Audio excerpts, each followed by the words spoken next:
Satu, dua, tes satu, dua, tes satu, dua, tes satu, tes satu, dua, tes dua, dua, tes.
Satu, dua, testing, satu, dua, testing, satu, dua, testing.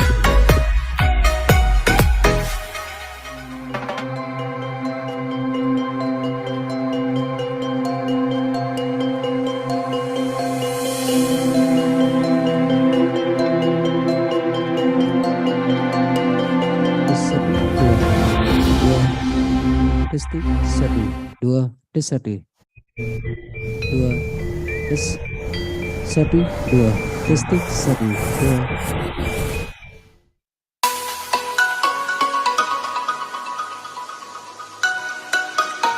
Dua, tes satu, dua, tes satu, dua, tes satu, dua, tes.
tes satu dua testing satu dua testing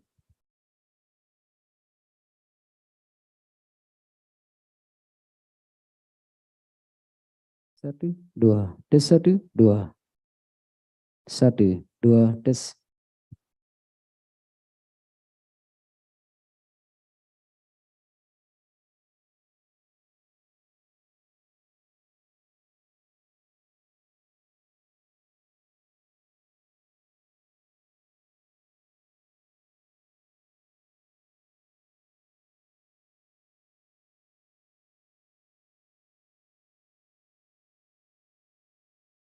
cek.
Honored guests, ladies and gentlemen, we invite you to please take your seat at 1 as we will begin our program shortly.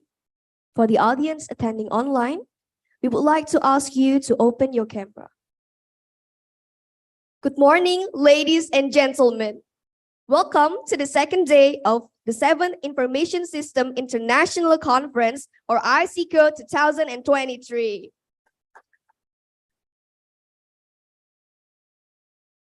Let me introduce myself again.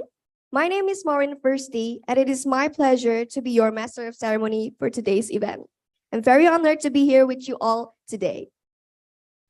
On the second day, I would like to welcome our honorable keynote speakers, Professor Mahendrawati, ST, MSc, PhD, Professor Heyo Eragers, and also all participants who have been here to participate on the second day of ISICO 2023. Before we begin, please allow me to inform you of our agenda today. The first on our agenda will be the keynote speaker presentation. Then, after the lunch break, the conference will continue with the parallel session and the second workshop. And finally, the awarding announcement and closing ceremony. So, everyone, before we begin the event, let us express our gratitude for being able to attend today's conference. Please allow us to invite the audience to say a brief prayer in accordance with your own religions and belief that our event will run smoothly until the end, and that what we do will not benefit for ourselves, but also the wider society we serve as academics. Let our prayers begin.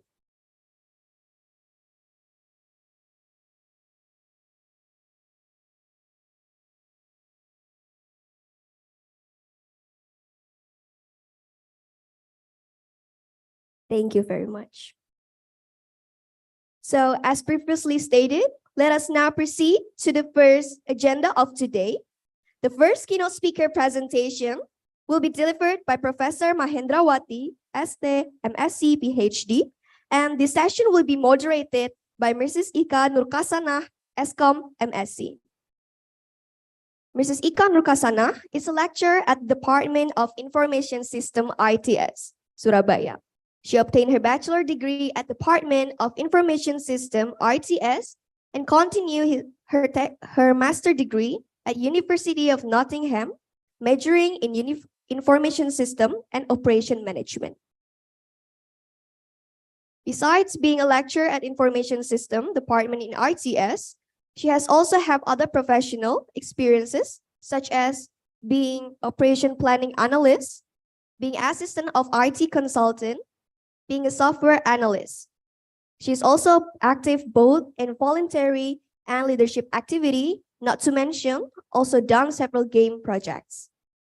She had also obtained some awards such as PIMNAS 25 Gold Medal and Pagelaran Mahasiswa Teknologi Informasi dan Komunikasi 5 Gold Medal.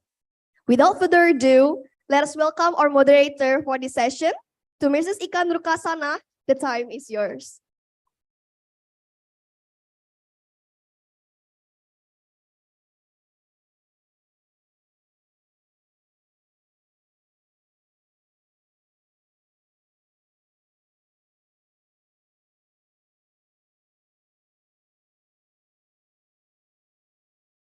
Okay, good morning, ladies and gentlemen. Assalamualaikum warahmatullahi wabarakatuh.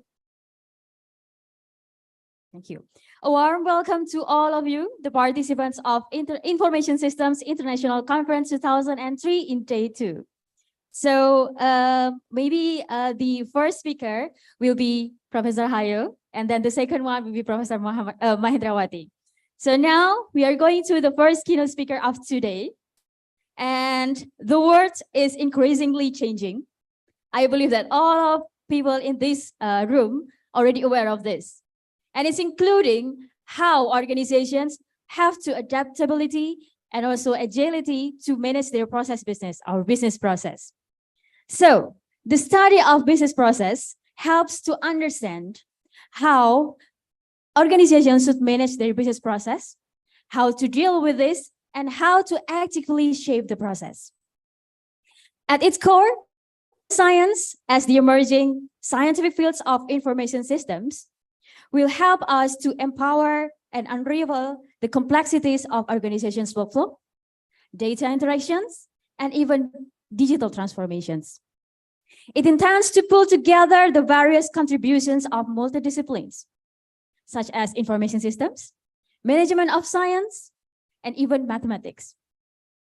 In this dynamic era of technological advancement, understanding and optimizing processes have become paramount to the success of business process, government, and even social worldwide. Therefore, we will embark on collective quest to delve into depths of process science and explore the fascinating intersection it holds with diverse domains that can be researched by IS community. So, in this section, we will have a professor who came from 2 universities to deliver his expertise in process science, the one and only Professor Hayo Reyes.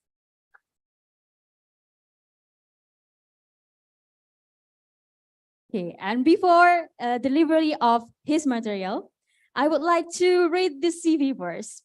Okay, so Professor Dr. Hayo Reyes is a professor in Department of Information and Computing Science and leader of the Business Process Management and Analytics Group at Utrecht University. He's completed his master degrees, 2 master degrees in the same university, which is Eindhoven University of Technology, as the Master of Science in Computer Science and Master of Science in Technology and Society. And also finished his PhD in Mathematics and Computer Science, also in Eindhoven University of Technology. Now, he is a part-time, full-time professor in Utrecht University and also Eindhoven University of Technology. He is also a young professor in Queensland University of Technology, Department Editor of Business and Information System Engineering Journal, Steering Committee member of BPN Conference Series, and Program Board member of KC Conference Series. So please welcome to Professor Hayo Reyes. The time is yours. Thank you. So, selamat pagi, everybody. Good morning. Selamat pagi. Okay. Thank you so much for the very kind introduction. It's a real pleasure to be here and be able to present to you. I'm very honored also by the long list of accolades you've seen. I'm a very bad example in many respects. I did all my studies at the same university. I got my PhD there, I worked there. So I'm a sort of an anti-example, I think, in the academic community where people move around all the time. But you see, you can still end up at very nice places when you do so. So that is really good. Will you switch to my, okay, very nice. Yeah. So first of all, before I really start my presentation, I wanted to extend my thanks for being invited. I wanted to extend my thanks to the leadership of ITS, to the organization of this conference. It is a privilege to be here. And it's really special for me in the sense that, and many of you may know this already, my mother is born in Indonesia. So it is for me a very special occasion to be here and to speak in this country. So thank you for inviting me. I have already had the pleasure of seeing parts of Indonesia, and it is a beautiful country. I'm really happy to see how strongly it is developing. I have many good colleagues already in Indonesia working on topics related to my own field. So again, that adds to the pleasure. Then let me tell you a little bit about what I'm going to share with you today. I was listening to Professor Supra yesterday, and he did something very nice. He already gave you the nature of his talk before he started. So I want to do the same. So what am I going to do is not a real research talk. I wanted to share with you actually a new type of research direction, if you will. And I hope to get you excited about it, to get you excited to the extent that you will perhaps try to join the efforts we are undertaking in that field. And that field is process science, and that is indeed also the major topic of my talk. But before I can really get to that point, I need to prepare you a little bit. So I structured my talk in the following way.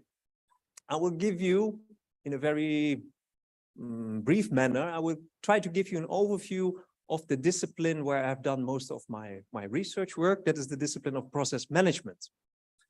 I will then continue to give you the contours of what I feel is a field that is now in development, which really draws from business process management, but also from other disciplines.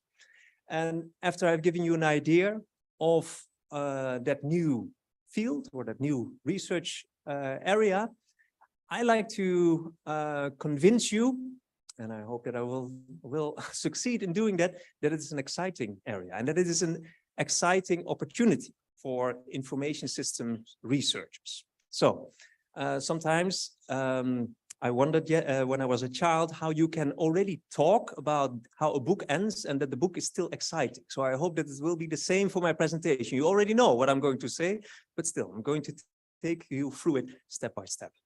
So first part, I would like to give you a bit of an idea for those who are not working in this field, what business process management is about. I am aware that for many of you, this is not new at all, but for those who are less familiar with it, it's a sort of a catch-up. Processes, work processes, as I prefer to call them. We've been calling them business processes for a long time, but I have noticed in the recent years that, for example, when we do our work with governmental organizations or with hospitals, sometimes people feel that the word business is not completely resonating with what they do. So I try to move it a little bit to work processes. And the first question is, what are work processes? Well, they have to do with work, that is clear, and work often takes place in an organizational context. And when we think of organizations, at least when I think of an organization, I was trained to think of organizations, in this way, to see it as a sort of a functional composition of all kinds of department groups. And when you look into reports of organizations, they often have these graphs, right? But the decomposition of an organization into its functions or departments, that's not really what I mean with processes. The processes are different. The processes are those, let's say, streams of work that cut through these organizations. They really often start with a request, an order, perhaps a complaint. Maybe it's a patient who is ill and comes in at a hospital, and then all kinds of things need to happen. Specialists from different departments have to work together to reach a certain outcome, to, for example, treat the patient or to deal with a complaint in a proper way, or when there is an order to produce what has been ordered. And this kind of collaboration between specialists from different departments, exploiting information technology, following up on policies and rules, that's really what I'm referring to as the work process, right? So, and for many organizations, it has really worked well in the past to focus on these kind of entities, if I may call them that way, to improve their performance. And that is, you can follow that line of reasoning often by thinking of if you have a transformation project or an improvement project within only just one department, it may not speed up the entire process, or it will not improve the entire process. So that is why a sort of a more holistic view is often advantageous to improve.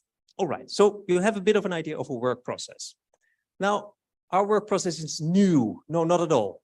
I found this text when I was enjoying my sabbatical last year, and that gives you time to read all kinds of old stuff. And this is so old. This is the oldest, this is an excerpt from the oldest text in Latin ever written, or ever found at least, in prose. So there are older poems, but this is the first book. It's called the Agricultura. It's written by Cato the Elder. And it's a book about how to manage farms. And you don't have to read the whole text, but I would like to show you is that when you go to a text which is more than 2,000 years old, you can already see the different aspects of work processes that we are still interested in today. So let me take you through it quickly. So there is a master who arrives at the farm, And there was an order in which he or she, well, it was always a he at that time, is doing things. So you see an ordering of activities, you see after. You see that the master is also checking the conditions. So you can see that there are different ways of doing things depending on what is actually determined. There is another party involved, which is crucial in work processes, right? If it is something that has to be done by somebody individually, it's not so interesting anymore. It's not so complex. So there are other parties. There's an overseer. There's a reference to yield. So there's a sort of an economic motive. And there's very often a sort of a performance goal that somebody wants to achieve by managing a certain work process. There are calculations involved, and that is, of course, a very close connection to the computations that we do still. There are orders, so there's collaboration and synchronization between different parties. And there is writing, there's documentation, and documentation is still a very important element in when we think of work processes and try to improve them. So work processes go way back a long time. The question is now, is it still relevant for us today? Well, I did traveling before I came here, and you can see work processes overall. I am a bit deformed. I see work processes everywhere. So I went to an ICAT weaving organization on Flores. And there was a very nice demonstration of all the steps that were involved in creating ICAT. There was the step of creating here, sorry, is that word? Here, creating the woolen threads to protect them so they wouldn't be affected in the next phase where the dyeing took place, the preparing of the frame, and then the final weaving that took place. And the lady who was explaining to me this, she mentioned all these different steps and all the steps and and it was clear that she was perhaps not even being aware of, work processes as themselves. She was clearly explaining to me how it really worked. And I think in many organizations, you can find the people who are aware of all these different steps and are also very much concerned with how to organize these things properly. So my claim is, yes, work processes are around us everywhere, and people are concerned with them, and they want to improve them and want to manage them well. Now, that is a bit about the background of what the field of process management is about. I think it is also nice to perhaps reflect a little bit on what this discipline, what it has on offer for the sciences and for society in general. So what I'm trying to do is give you a very private overview of the major accomplishments in this area. And I'm sure that if you ask somebody else, it will be slightly different, but it will at least give you a sort of an idea what BPM can do for you.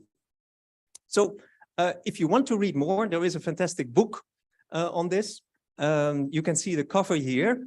I have contributed to the original book, but it also has been translated in Bahasa Indonesia by, among us, Professor Mandarawati, who is here among us and is the next speaker. Now, I don't know if you've ever seen the movie Alien. There was also a sequel to it, Aliens. And this is very rare because Aliens is better than Alien, right? And I heard it's the same with this book. The translation is better than the original. I heard that. So you should read it in Bahasa Indonesia. So there you can read more, but then if I have to make a summary of the things, it would look a bit like the following. So one of the things that we as a community really invested in is our understanding of how to capture processes, how to model them. There is an abundance of work. There are many different notations, but it goes much further than drawing. So one of my former supervisors, Wil van der Aalst, is, for example, an expert in not only the modeling part, but also the analysis part. I'm referring here to a very old paper by himself. Oh, sorry.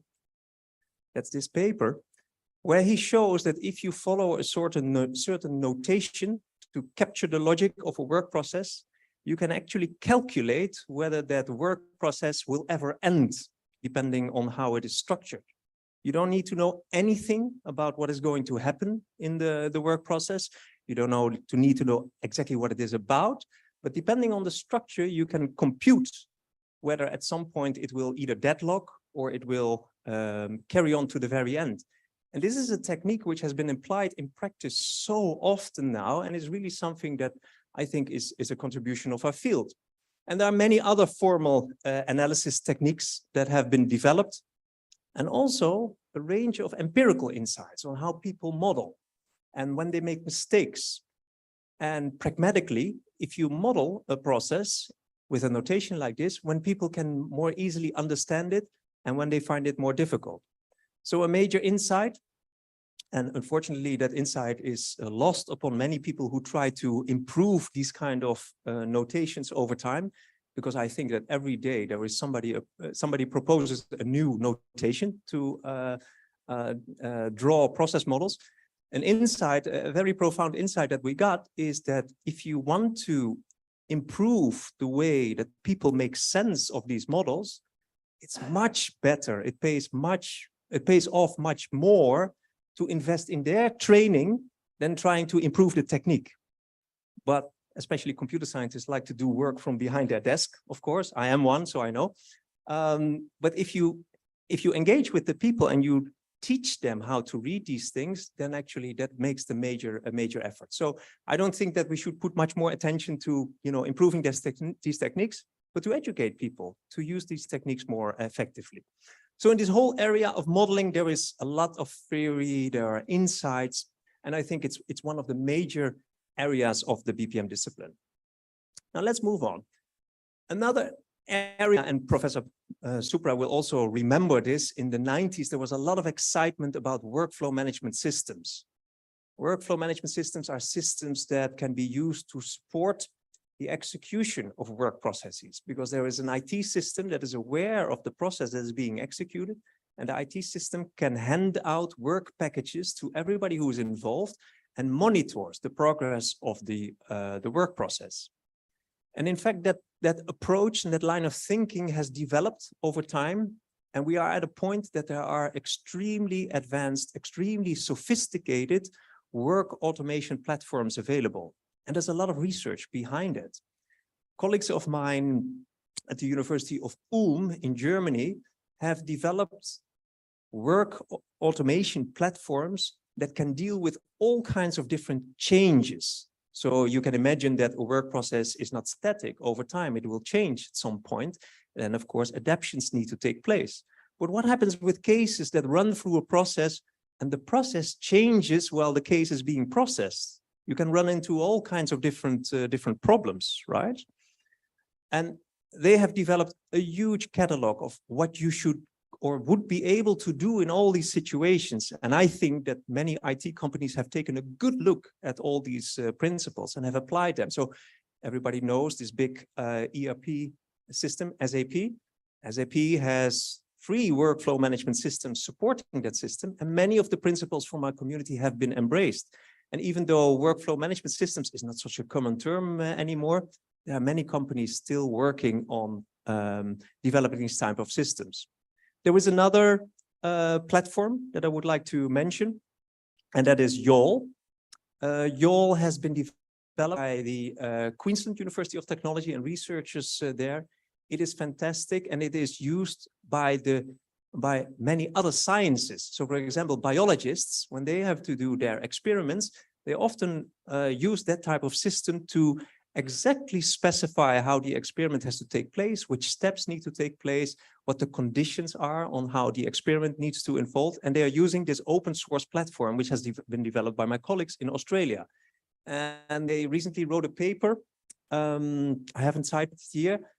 They have found hundreds of different research projects outside of the process management community using YAWL to carry out their work. So if there is anything that you want to automate as a process and you're looking for a good open source solution, have a look at YAWL. So that's the second category of contributions. Let me move on to the third. So the third is there is a very interesting collection of patterns that colleagues of mine have worked on. And patterns, it's sort of if you cannot develop a complete answer, you can at least identify patterns. interesting patterns. It's perhaps a little bit less than a theory, but the patterns are often already very interesting and useful. And we have a lot of collections of patterns which can serve many different purposes. So let me give you a couple of examples. We have workflow patterns developed also in Australia and in Europe. Workflow patterns are all the different mini processes that you can find in a process. For example, the choice, or when things run in parallel, but also when you want to repeat something. And when you want to repeat something in a process, it can take on different forms. For example, you may want to repeat something in a process while knowing how many times you want to repeat it. But it is different from repeating it while you do not know when you will end, because there's a certain condition that needs to be satisfied. You can also repeat something and allow that a lot of things happen at the same time, or that everything has to be ordered in a particular way. If you start thinking about it, there are many, many different ways of how such an easy, well, seemingly easy structure like repetition, how it can actually be implemented. And we have patterns to describe all these different ways. So if you ever, for example, also consider how you could use different principles to assign work to people, you can offer it to them so they take it, or you can push it to them, or you can, there are all many kinds of principles to do that. People have already thought about it. So you can build on these things when it actually is connected to what you are investigating. Myself, I have been working on, and it is a big surprise in my own academic career. When I was doing my PhD project, I had a sort of a notebook where I kept notes on things that I was doing, but they were not the main part of my research. So I was reading a lot of cases on business process redesign implementations, and I started to see that there were many examples of that people tried to do the same things. For example, they went by speeding up, they wanted to speed up work and they did things in parallel. I thought that's interesting. They often do that. Or that they empowered people to be responsible for more work so that the quality of the work went up. So I kept note of all these things. And then my supervisor said at some point, it's an interesting list you have there, Haya. You should try to publish it. I said, but there's no method behind it. I have only taken notes. He said, well, people find out whether they find it valuable or not. And I think it's my most cited work. That is the redesign heuristics. And you see a couple of examples here on 29. I couldn't come up with a 30th, unfortunately. There are 29 of these principles that if you are interested in improving your own work process, these are heuristics that you could try and tweak the process to make it perform a little bit better. And if you start looking at it, there are many, many, many more of these collections of patterns. Now let me then go on to the, it works. Yeah. The last category, the category of analysis techniques. And this is the area where most of the current efforts of the community go into. So there are all kinds of standalone process-centric techniques. There are algebras that have been developed. For example, you can, if you give somebody, an expert in our community, 2 different types of processes, they can compute in whether they show the same behavior, or whether one is a generalization of the other, or whether the behavior overlaps. And there's a lot of practical relevance for this. We have been applying this with organizations that had so many work processes that they were managing that they had no idea what the relationship between all these things were. And we could compute it for them, and they could then use that to rationalize their work processes. So that's very advanced and fantastic stuff. But the most exciting part of this, this field is process mining. Yesterday, the word data mining was already dropped, but we can do data mining in a very specific situation where if you give us the data from an IT system that supports a work process, we can infer what the work process is that generated all that data. So how does it work? Well, if you consider a hospital where a patient enters in the morning, when the patient enters, his or her visit is registered somewhere.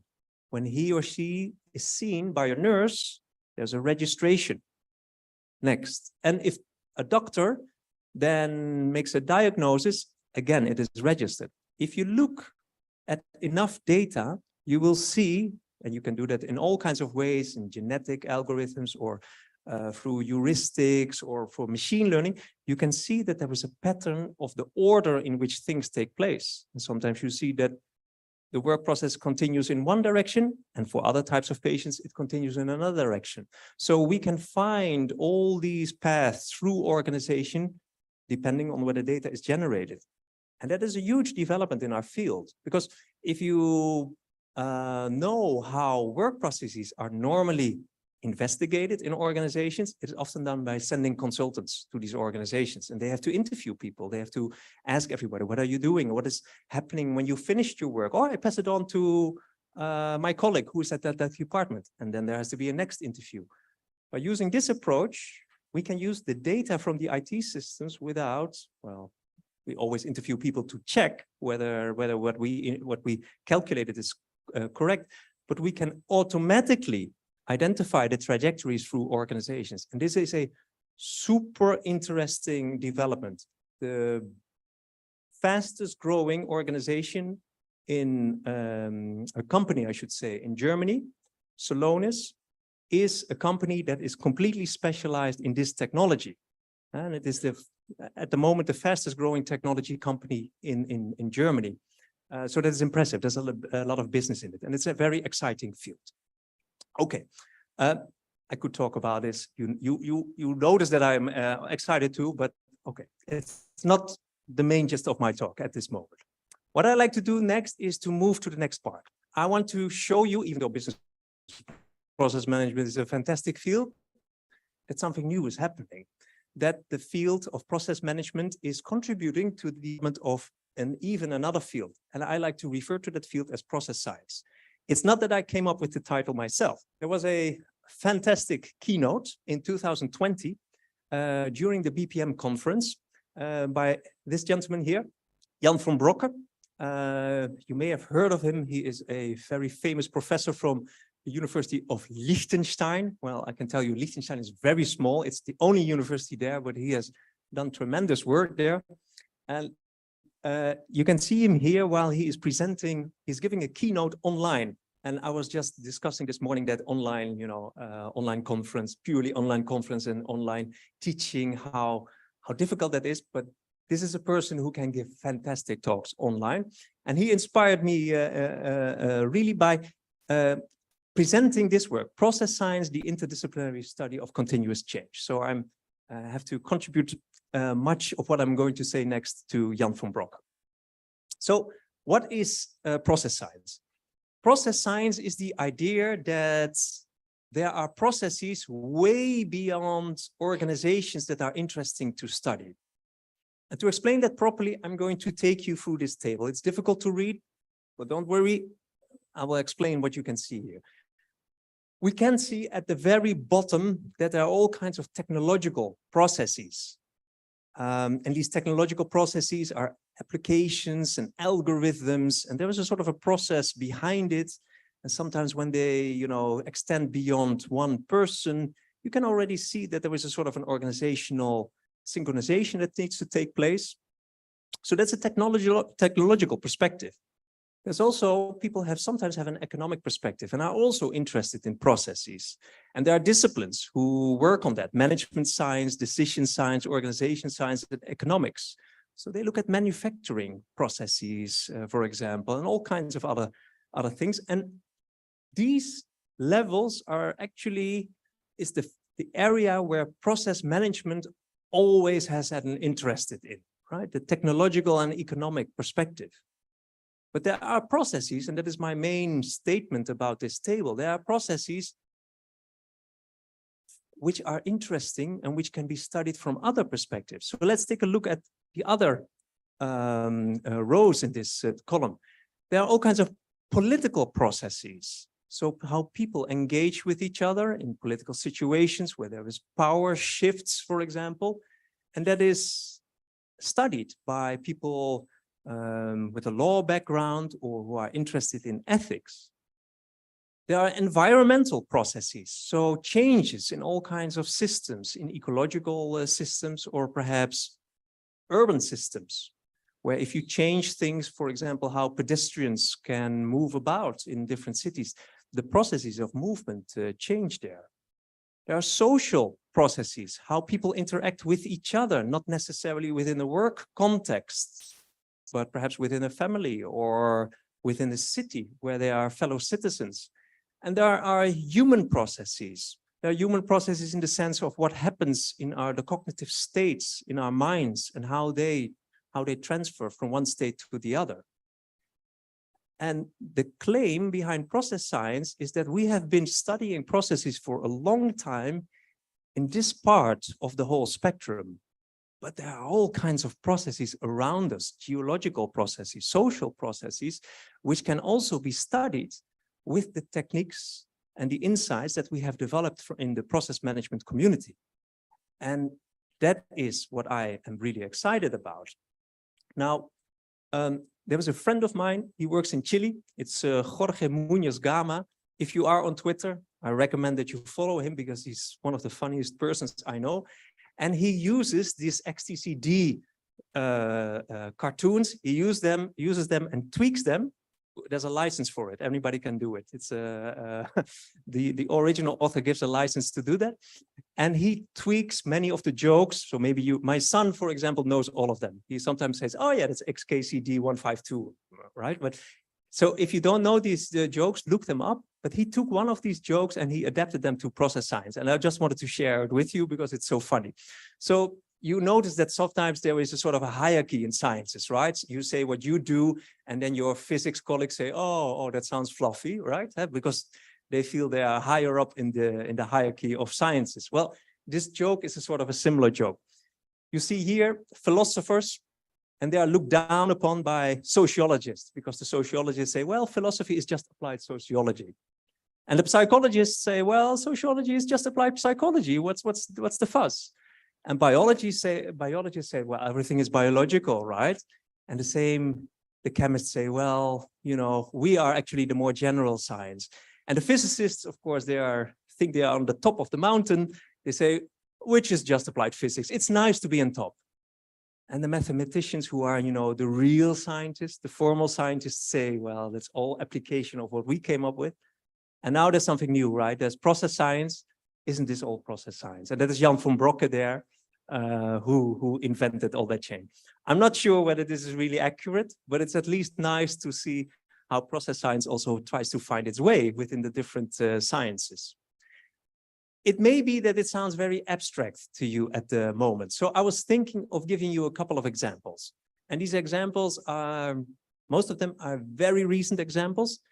In fact, one of them is coming from a paper that was accepted the day before yesterday. And yesterday I was still communicating with the authors whether it would be okay if I would refer to this talk, to them in this talk. And after I sent in my presentation to the wonderful staff that is supporting me here, they said, yes, it's okay. So I had to update it, but at least you can enjoy that example. I'm giving you 4 examples with the purpose of making clear what process science can be about. So this is an example that I worked on with my team. In fact, Jelmer Korn was the main investigator. He got his PhD degree last year, and he got his hands on very interesting data. He got his hands on data from a healthcare institute in the Netherlands, where people are being taken care of and being supported who have mental deficiencies. They cannot take care of them completely by themselves. So in the daytime, they get support and they get therapy, and in the evening, they rest in protected homes where they are monitored if nothing happens. So the purpose is to make these people try to give them an opportunity to live as independently as they can. Well, one of the major issues in this setting is that these patients, because they are not so verbal, they cannot express themselves so well, is that they sometimes become aggressive. And they often become aggressive towards other patients or to the therapists and nurses that help them. And that is something that worries this organization. So Jelmer, my PhD student, got his hand on data on the records of aggression incidents. So he got very detailed records of individual patients when an aggressive incident took place, what happened next, and what was the consequence of the action. So to give you a bit of an idea of the situation he studied, So he could see that in many situations, there were all kinds of types of aggression that could take place by individual patients. They could be aggressive in a verbal way, or they could start throwing things. And the worst would be, of course, when they started to be aggressive towards each other. And since he had these records of what therapists would do, and they had a big repertoire of doing things, they could, of course, try to talk with people, or give medication, or perhaps isolate these people. And there were many more responses that were possible. He could study all the interactions of this was what happened, this was the response taken, and this was the result, like a sort of a mini processes. And what he found out, and that is shown in the picture here on the right, oops, here, he showed, and it's not so easy to read, but I will tell you what you can see here. He developed a technique to find out whether statistically some responses to aggression led to statistically more or less likely events to happen.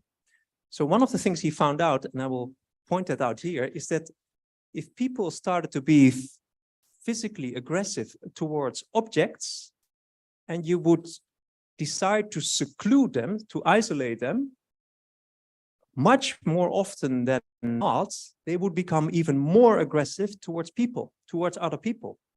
And this was a complete surprise to the therapists and the nurses, that what they thought was an effective action led, in general, to more aggression and a more severe form of aggression. So this is not a work process in any way, and it's also not taking the entire scope for work process. These are many processes where we can see interactions between people. It's a sort of a medical, but also a social interaction, where he developed a specific technique based on process mining to find out these things. And this research is ongoing. We have a postdoc now who is testing these things with the therapists and the nurses, and to develop new policies to do that, right? And that is a sort of the first example of how you can also look at process science. But let me take you to a next one. This is work that is done by colleagues of mine in Germany, where they have developed techniques to make sense of video data. And the video data is recorded by farmers. So for example, they have videos of their cows grazing. And they follow these cows, or not they follow these cows, they film these cows. And by these new techniques, my colleagues have been able to find the trajectories of these cows through the fields, but more than that, also their behavior. For example, they could now more easily identify cows which develop a certain pattern of walking, which is an indication for that they become ill at some point. And they can be treated before they actually become ill based on this work. Again, it's not a work process, but the trajectory that is being followed, the places in time where a cow resides, is something that you can track with the same kind of techniques we have. A third, and this is actually the newest paper that I wanted to refer to. It's fantastic work by people from Australia. Oh, I'm sorry for the right side. It's not so clear what you can see here, but perhaps the left side is easier to see. What you can see on the left side is a 19th century manuscript. It's a record of the career development of Chinese officials, civil servants. And what you can see in this example is the titles they were given, individual civil servants were given at certain times, at which moments. And the team that worked on this research worked with NLP specialists to identify these different symbols. And on top of that, they developed a technique to trace how the career of these individuals developed over time. And this is work that has been done by historians by hand before. So they were able to do the analysis of one trajectory of one official, and that would take, days or weeks. And now this is done automatically for dozens of records at the same time, and it generates these kind of graphs you can see here. So you can see that there's a big path, a career path to become a senior compiler and to all kinds of different other roles. So they're still building up this collaboration, but already the feedback by the domain experts is that this is something we could never do, right? And again, based on process analysis techniques that already were available. And this is the last example, and this is an example, I'm very proud of this too, because this is an example of one of my colleagues in my group, Iris Berenpoot, a young assistant professor in my group, and she got an entirely new idea. She said, well, when you are working on your laptop, you are, actively looking at a certain screen and you switch from time to doing something else.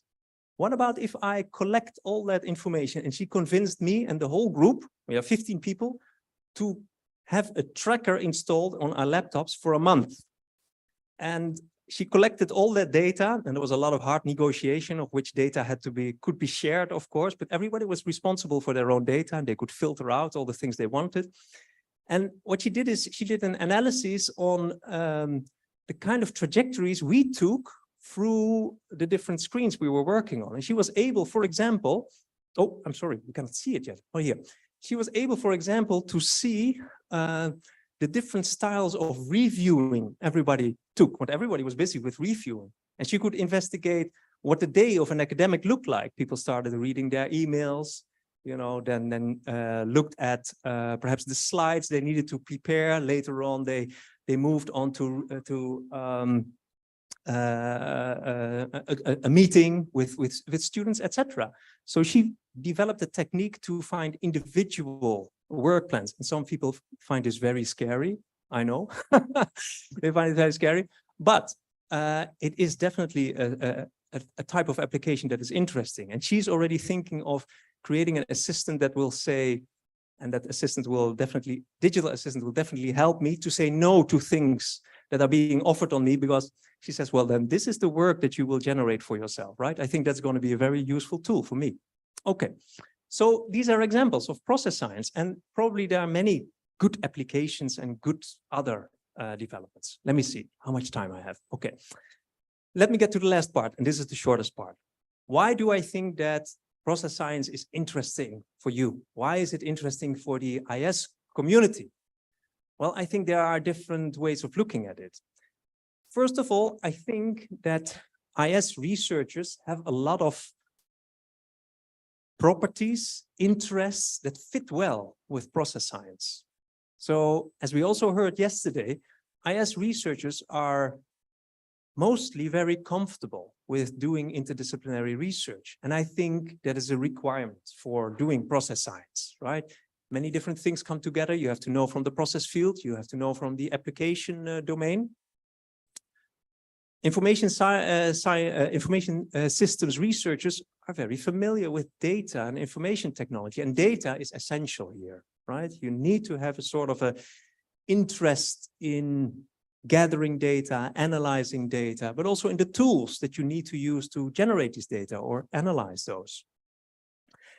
Information systems researchers are very, very familiar with interacting with people, experts from other application domains, which is also, I think, essential.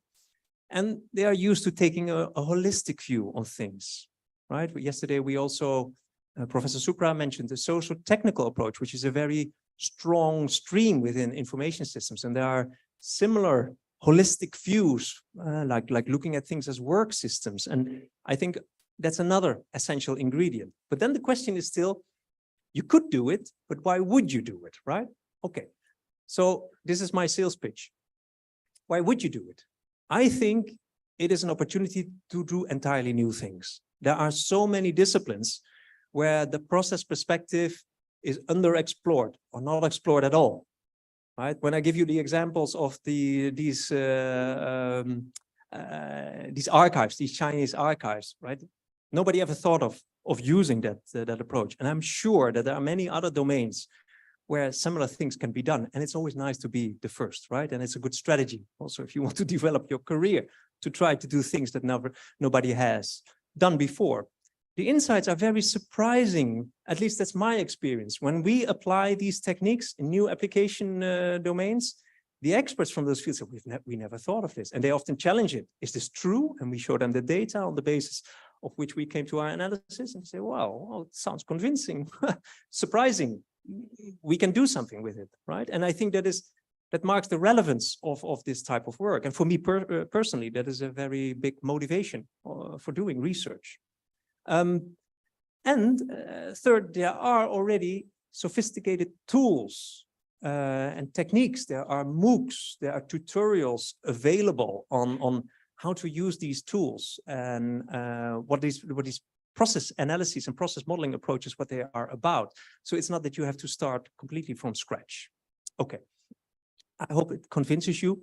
And I want to do one more thing. I want to give you perhaps a little bit of inspiration of fields where I think there could be opportunities. For example, sports. I know that there are already process analysts who've looked at soccer, the interactions between players and how that may or may not lead to goals, etc. Probably there are many other sports where you can do the analysis. And of course, I wish the Indonesians will be first, that their badminton teams will, become even more effective than they are and become Olympic champions, etc.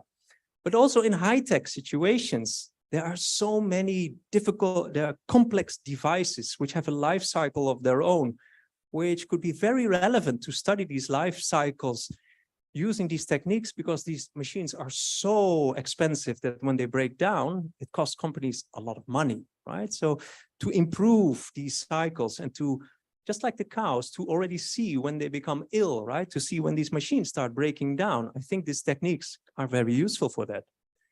Politics, healthcare, I've given you an example of healthcare, but I think there are many healthcare subdomains where this is not used at all. Personal informatics. I know that Professor Mahendra has a very big watch. I don't know if she has it on her wrist today, but many of us are collecting data about ourselves, right? About what we are doing on different parts of the day, how we sleep, etc. Also there, process analyses can perhaps help us to get a better insight in, our daily patterns, our healthy benefits and our less healthy benefits. And what I'm very open to, if anybody can think of a very good application of process analysis in the area of archaeology or history, then please call me, right? You can text me, I will come and participate, because if I think back on my career, I had a fantastic career. Maybe history is actually the subject I would choose next. So if I can combine it with that, I would be very open to it. And that is really the last thing I wanted to say. There are initiatives like the Process Science Net initiative by Jan van Brokke. If you want to hear more about this, there was a conference, the BPM conference, which is organized in Utrecht, my city, this year, where you can hear more about this. And with that, I want to thank you for your attention and conclude. Thank you. Very nice presentation. Let's see whether we can do a process science in badminton playing today. Okay, so now I'm opening for 2 questions first about the presentation that delivered by Professor Hayo. Is there any questions? Okay, one. Others? Okay, yes, Mr. Yoga first. Maybe you can come to the nearest microphone. Okay, thank you. My name is Yoga. Thank you, Professor Hayo. It is an honor to meet you in person directly, because I still remember maybe 2 years ago we were meeting in the Zoom talking about the process science things. I remember. Yes. Yeah, thank you. Actually, I'm curious about when you talk about the process perspective is not yet discovered. And so as far as you're concerned right now, how many perspectives you mentioned about there are 6 perspectives that you show in the slides. As far as you're concerned, there are how many that maybe already studied in the journals, maybe up there now. And then my second question is actually before taking PPM in my master degree, I have experience in the ERP things. I was the ERP consultant.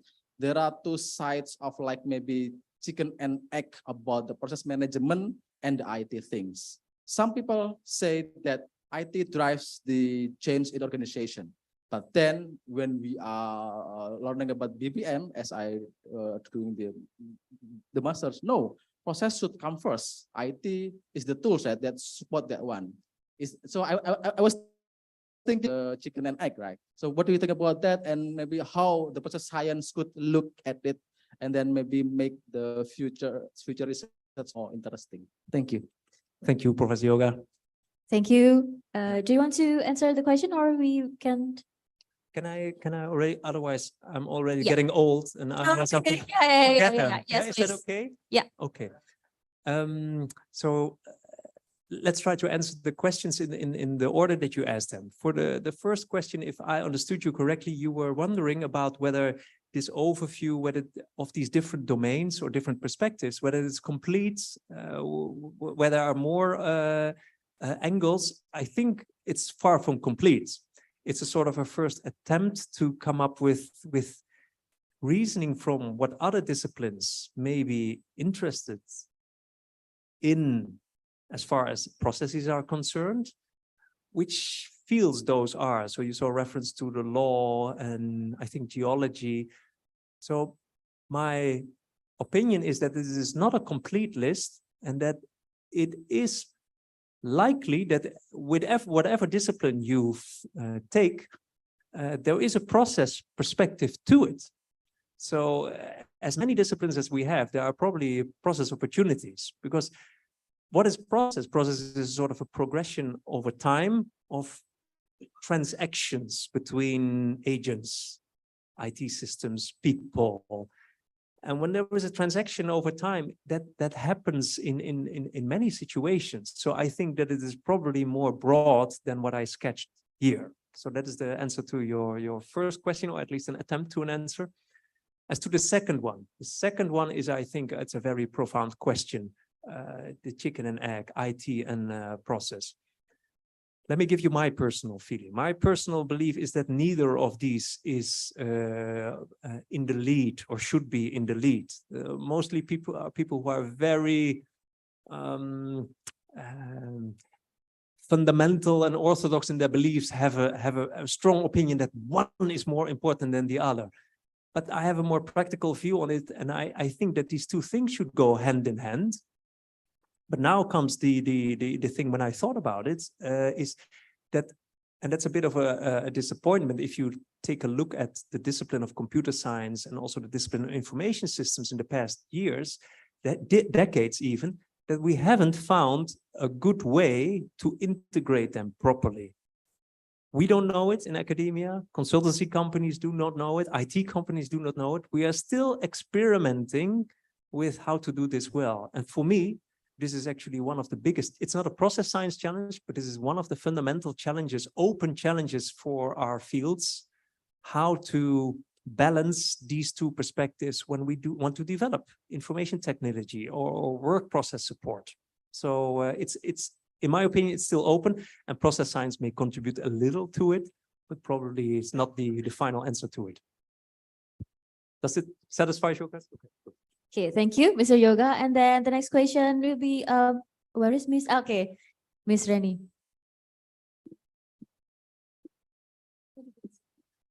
Okay, so I move here because I need. Yeah, thank you for your presentation. I'm very excited to hear about process science because it seems that it would help us to understand many things. Not only in the business area in which it is commonly applied. As you said, commonly we study about technological and economical processes, but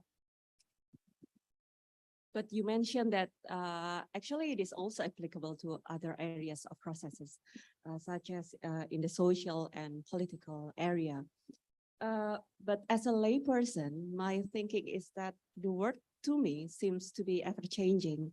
Every day we see emerging events and relations between these events, which in my thinking, that looks like some process, right? And my question is, in analyzing process, what I know is it will depend on the frequency or how often it happens, which determines whether it is like it is important, significant, or just some fringe accident or anomaly. So my question will be, how do you recognize processes that will be worthy of our attention? You know, like, especially if you decide to study some process which is emerging quickly. Yeah, I guess this is my question. Thank you. Yes. Thank you very much. If I get your question, it is how to distinguish whether you're really seeing a process and whether they are not unattached or unconnected events that you try to study as a whole. Is it? Yes, actually, like we see like many processes, and yeah, I think that will be a part of my question. Yeah. But also, how do you decide that some things are maybe related, or Yeah. how do we recognize that quickly enough to understand that, oh, like this is a process and this is a pattern that. Especially when they are emerging, as you said. Yes, Indeed. Okay, thank you. So that's a tough question. But I recognize the issue. For example, in the research that I talked about, which was done by one of my former PhD students, Jelmer Korn, we studied these aggressive incidents where responses were taken and then there was follow-up behavior. And there we already had to think hard about when an action is taken and somebody is becoming more aggressive, what time span we have to consider to see it as really a result of the action being taken, right? If you medicate somebody and after a month somebody becomes aggressive, it's not very likely it has to do with that medication anymore. So there we really had to work on a very closely with the domain experts to find a proper time frame where responses from patients could be linked to the individual action. And it was actually very short. So there we could use time. But time is, and you can hear from my response how heuristically we had to find out about this particular interval. In other situations, it's not so much about time. It is much more about, for example, a sort of a semantical relationship. Let me give you an example of what I mean. In the Netherlands, there have been a couple of political scandals in the past few years, which also caused the government to collapse. And what is taking place is a sort of a reconstruction now on how certain events, how they unfolded. So how the political decision-making led to a certain situation, which became the scandal. And one of my PhD students has now access to our national archive on many of these political events. And then the question is, are these different events, are they related to each other or not? And that is something that is not obvious immediately. So what we are doing is we are studying all kinds of different types of relationships, semantic relationships between, similarity in topics, between different decisions that are being made, but also involvement of the same actors or their connection through the same political parties, to find all kinds of meaningful links between different events to eventually determine whether they had something to do with each other or not. So using these examples, I think that my answer should be, it depends. It depends. It's very context specific to find out whether particular events are related to each other and should be considered as part of the same stream of the process. And it is something where I believe there's no generic answer to it. It has to be really studied within the context of the process, which is difficult, perhaps for emerging processes, where you perhaps have to look at similar situations or use all kinds of other types of wisdom. Does that help? Indeed. Thank you so much, Professor Ryan. Okay, thank you for the question as well. So the third one, Mr.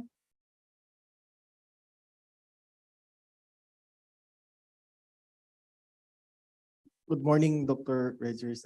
It's actually very interesting to note that we discuss this kind of topic in this conference, but mine is not actually a question, but just a rejoinder to the idea of doing process science. Would that be okay? Yeah, certainly. Yes. Okay, so Go ahead. so actually last year I was able to present a paper at IEEE doing process mining, and I think for the participants here, I think if we are going to start with process mining and we try to look at our information systems that we develop, and from there we try to improve our logging capabilities, because the logs can be used so much to discover these processes. With my paper, I was able to, by examining the log, I was able to extract the processes that the users are involved when they are using the system, and as well as their social network interaction. So one of the things that aside from, because process science can also be like examining the documents, as like what we have shown in your lecture a while ago. But if you have already an existing information systems, maybe we can improve the logging capabilities, because that is where we can start our process science also. Logs are very powerful tools, and just like what I have been feeling now, some of the participants, although during that conference, is also very happy about the new approach to discovering these processes by just examining the logs. Thank you very much. That's a very nice contribution. Thank you. And let me emphasize again what you said. All things that I talked about, they only exist when there is data, right? Without data, you cannot do any of the things that I mentioned. So the importance of logs, it should be emphasized again and again. The quality, the availability, and the quality of the data, they are crucial to really engage in process science. Yes, so thank you. Yeah, thank you very much for the question. Maybe the last one, Mr. Supratik. Okay.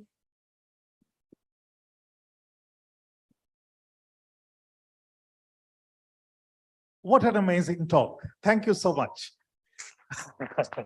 Thank you. Thank you. I was looking forward to knowing about this area, which I used to work in many years ago. So my comment is the following. You made a pretty strong case for an emerging discipline of process science. Now, being in a field that is sort of broad, which you also observed, there is a call for data science, there is a call for service science, and then there is design science, and then the emerging process science. How can all of these be reconciled within a discipline of information systems? Can you offer some ideas? Thank you. Thank you. Thank you, Professor. It's an honor that you have a question for me, and I'm very happy to try to come up with an answer. So I think what you are hinting at, or what you're pointing at, is that there is a sort of a risk of the fragmentation of our sciences. If everybody starts inventing a new bloodstream, right, then we become hyper specialists in different areas, and we lose the connection between these other sciences. Even though I feel the same fear that this is happening, it is something, again, also that we cannot completely stop. We see it in other sciences as well. For example, I studied in a sort of a political battle I had at my own university, how other departments gradually became more and more specialized themselves. For example, our geology, which is a very old science, is now considered as a sort of a subfield of the earth sciences. Earth sciences, nobody heard of earth sciences 100 years ago, but there's now a more generic field, and geology is only concerned with the surface of the earth, because now we can also look into the earth, so there are more options. So I think, in a sense, it is unstoppable that this happens, but I would be really worried if there would be different streams of research that would say, this is something new, and this is something where we don't need the other sciences anymore. And I don't think that that is the way that people who are at least interested in process science, like myself, look at it. So I really look at process science that it is a way to bridge to other disciplines. So I very much emphasized also in my talk the interest of working with other domains and with other sciences, and working with application experts. So I'm very in favor of that mentality and that attitude. In the examples you gave, some of these sciences could be seen as perhaps not competitive, but at least alternative to the approach that I mentioned. But you also mentioned design science, which I think has a sort of a cross-cutting concern, which can inform all these different streams. So if I have to give an overall opinion, I think it is unstoppable that it happens. and that the importance is to be aware of the strengths of other fields and other sciences and to try and keep these connections. Does that help? Oh, Thank you. really great answer. Okay, so it's very insightful and wonderful presentation and also discussion time. But due to the limitation time, I think that we should end this session for your keynote speaker session. Thank you. So please give applause to Mr. Hayurius. Yeah, thank you very much. Thank you. Yeah.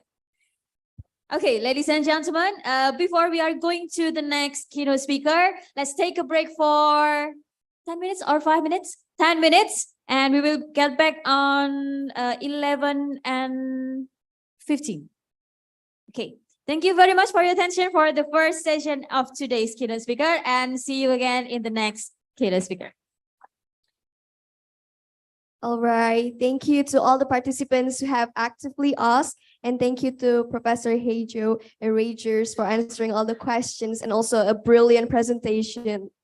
Before we move on to the next agenda, we would like to invite Dr. Faisal Mahananto as representative of our Information Systems Department of RTS to give Professor Heijo Eragers a certificate as a mark of our appreciation for the insightful presentation.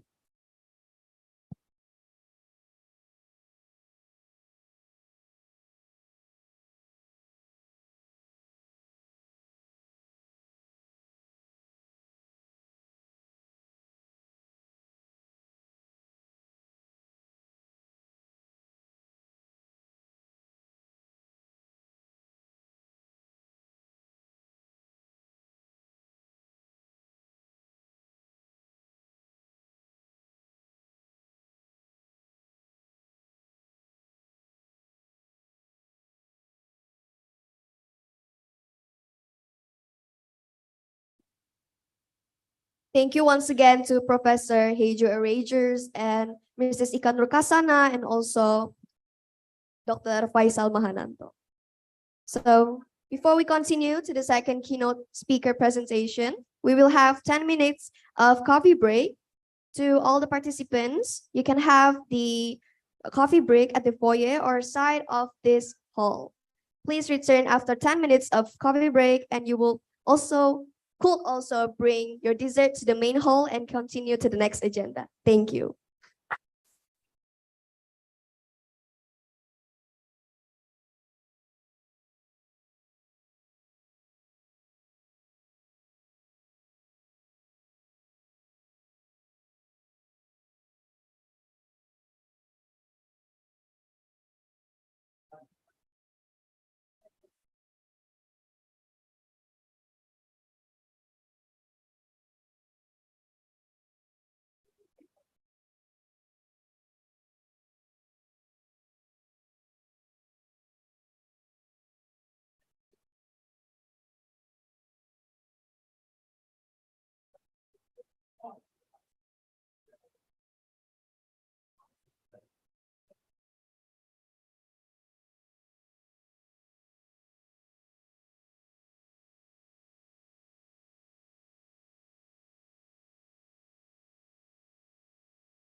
Ladies and gentlemen, now let us commence with the next item on our agenda, which is the second keynote presentation. The second keynote presentation will be delivered by Professor Mahendrawati, ST, MSc, PhD. And this session will be also moderated by Mrs. Ika Nurkasana, ESCOM, MSc. Without further ado, let us proceed to the second keynote speaker presentation by inviting our moderator. To Mrs. Ika Nurkasana, the time is yours.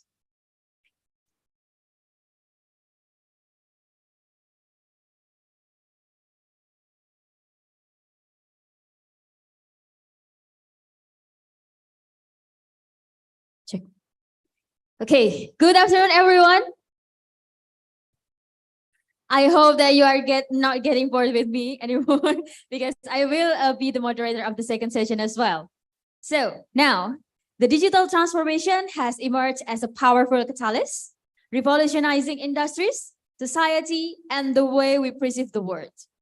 As we embrace the digital era, it becomes crucial to explore more innovative perspectives that is not only harness the potential of technology, but also integrate the wisdom of indigenous knowledge. And indeed, we will also continue our previous discussion about process, especially the process thinking in digital transformation research and the correlation with the indigenous knowledge. To have those interesting topics, shortly we will welcome our next keynote speaker, my favorite purple and gorgeous, Professor Mahendrawati ER. She is 160th professor in ITS, Institute of Technology 10 November, as the Professor of Business Process Management.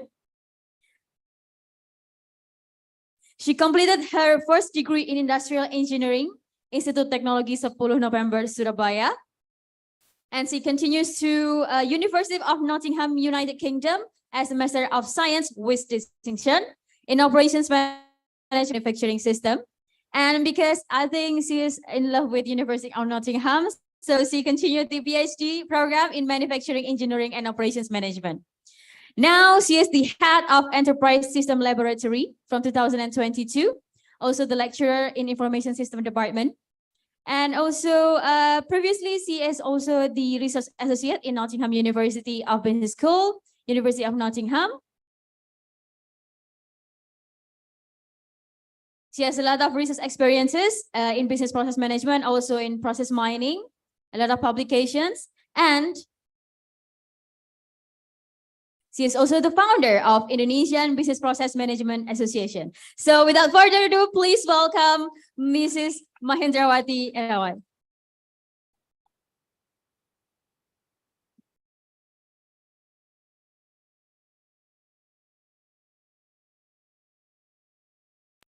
Good afternoon, everybody. Thank you very much, Ibu Ika, for the very kind introduction. And my name is Mahendra, and I am from the Information Systems Department. So I've been involved with ISICO since its first inception in 2011. And I've played many roles from just committee, reviewers, and then mostly moderators. So having the opportunity to talk to you and giving keynote speakers is a real honor to me. It's a promotion, really. Thank you very much. And you know that when I get promoted, I don't want to be in the, just a committee anymore. No, I'm joking.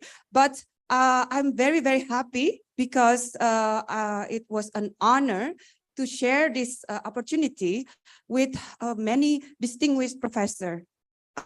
Yesterday, we heard from Professor Supratik, Associate Professor Febrilian Samopa, who gives excellent speeches. And today, I get to listen and share the stage with Professor Hayo Reyes, whose work inspired a lot of my works. And maybe I will echo some of his notion earlier. But I must tell you a secret. The moment they asked me to be the keynote speakers, I saw the lines of speakers and I'm like, what should I do? And like Professor Ryers mentioned, we need to strategize, right? So I thought I need to be different.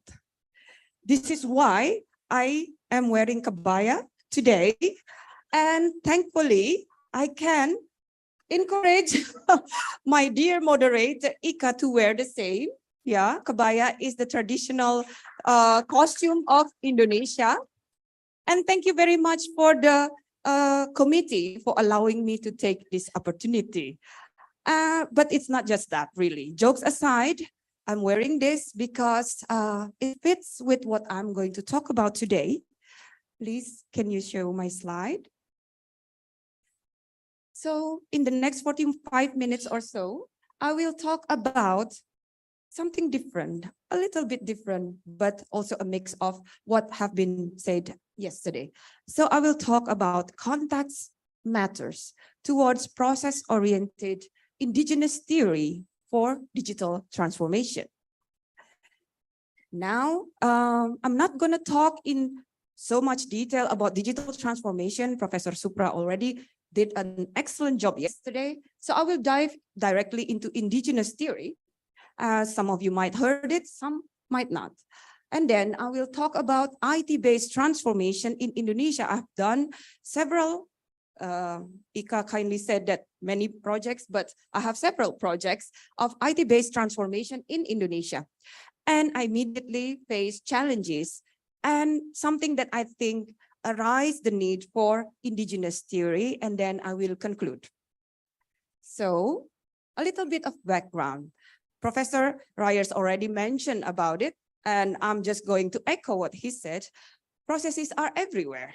Yeah, I think we as an information systems researchers know that it is a combination of many things. It's not just IT, but it's also about process. Yeah, every organization conduct a series of activities to provide value to the customer, and that is process. However, in many cases, especially when I go to companies in Indonesia, I found that sometimes processes take a backstage and other things take over. For example, overemphasis on key performance indicators. I think we all know that. And also sometimes the idea that IT can solve everything makes you forget that IT needs to be used by the resources, that is the people, also now other resources as well, to conduct business processes in order to create value for the individual, organizations, or society as a whole. Now, we are moving fastly into digital transformation. Professor Supra already mentioned yesterday that many people think about digital transformation as many things. Yeah, sometimes it is used synonymously with digitization, digital innovation. But we all know that digital transformation is more than that. It's not just IT-based organizational transformation. Digital transformation, I use this definition that why is it different than IT-based organizational transformation? Because DT creates new value propositions, new business model, and sometimes new organizational identity. And there's no way we can stop digital transformation. So you have to move along with it. Another topic that I was just discussing with Professor Ryers is about diversity, equity, and inclusion. Everybody talks about it, but we all know, well, I think if you go and look at the theory in IS, most of the theory in IS is developed in the West, and the language used is English. So this arises the need for a bit of new perspective. Yes, there are many researchers recently who has come up with something that they call indigenous theory. Well, just a bit of background. I think we all live in, we know that human behavior are in most cases general. Our needs for food and a place to live, it's general. However, there are many aspects of human behavior that are context specific and very depend on the social norm that arise in that regions. So indigenous theory come from the word indigenous. Sometimes people think that indigenous associated with aborigine, but it's not. It's not just aborigine.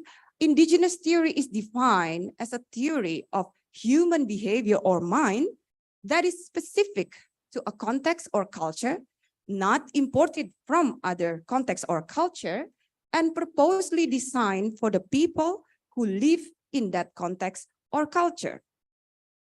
Now, what is the importance of indigenous theory? What's wrong with having a very generic theory? Well, I mentioned earlier that some aspects of human behavior involve culture, and culture varies considerably across different geographical and social contexts. So, theoretical explanations of specific behavior will also need to vary if they are to be accurate at the local level. Now, let me give you an example of what indigenous theory or concepts have been developed. The first one is Guangxi. This is from China. It's interpersonal relationship to create a business network. It has been studied by O et al., for example, in relation to buyer behavior on Chinese e-commerce platforms.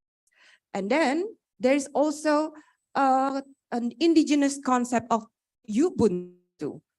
This is coming from South Africa. The concept is, I am what I am because of others. And Abu Bakr et al. Investigate how it influenced digital entrepreneurship activities. Now, pardon me with the last one, maybe a little bit mouthful, but there are also research on Wakapapa, Tikanga, and last one, Tino Rangatiratanga, which are indigenous concepts of Maori culture. So Diaz Andrade, for example, try to see the IT professional experiences from this indigenous community in New Zealand. So I hope that intrigue you a little bit that there are very generic theories, but there are also emerging indigenous theory. Now with that, I will move on with my own experience conducting several projects related to IT-based organizational transformation in Indonesia. So I became a lecturer in 2006. And since then, I tried and forced myself to be involved with many projects from various types of organizations. I conducted several studies in large and even multinational companies in Indonesia. Now, these companies, earlier, Yoga mentioned about ERP implementations in large multinational companies in Indonesia, and it relates a lot with that. So these companies has the resources to the highest and the most advanced IT in the form of an ERP systems. However, this is where the chicken and egg came.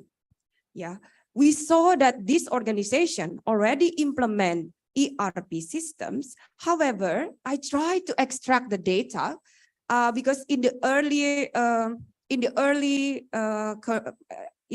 part of my career, I tried to conduct process mining that has been mentioned by Professor Ryers. So I extracted the data from the database. I tried to understand how these organizations actually conducted their business process, because ERP systems is built with processes that are already standard. What I found is quite interesting because there are so many workarounds that they are doing, yeah, from the standard system. But most importantly, I found that even though they implement an ERP system, it is not always accompanied by integration in the form of the business processes, organizational standpoint. How do I know? Because I try to understand, for example, customer order fulfillment of a telecommunication companies. Of course, I go and ask for ethical for them to allow me to get the data. I get the data, and in the end, I found that the customer order fulfillment process only created 7% finished ordered. I'm like, that is not possible. This is the biggest telecommunication companies in Indonesia. How come? And the answer is actually very simple. They said, oh, because it is incomplete because our system moved to the next system.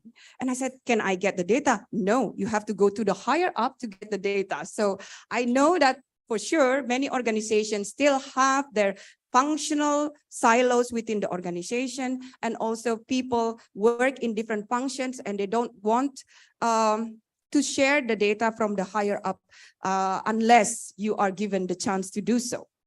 And then I move on to think that, okay, without a holistic integration in terms of process, organization, and technology, it would be difficult for this organization to create overall improvements, sometimes very small improvements, but not bringing the value that they are waiting for, because ERP implementation is very, very costly.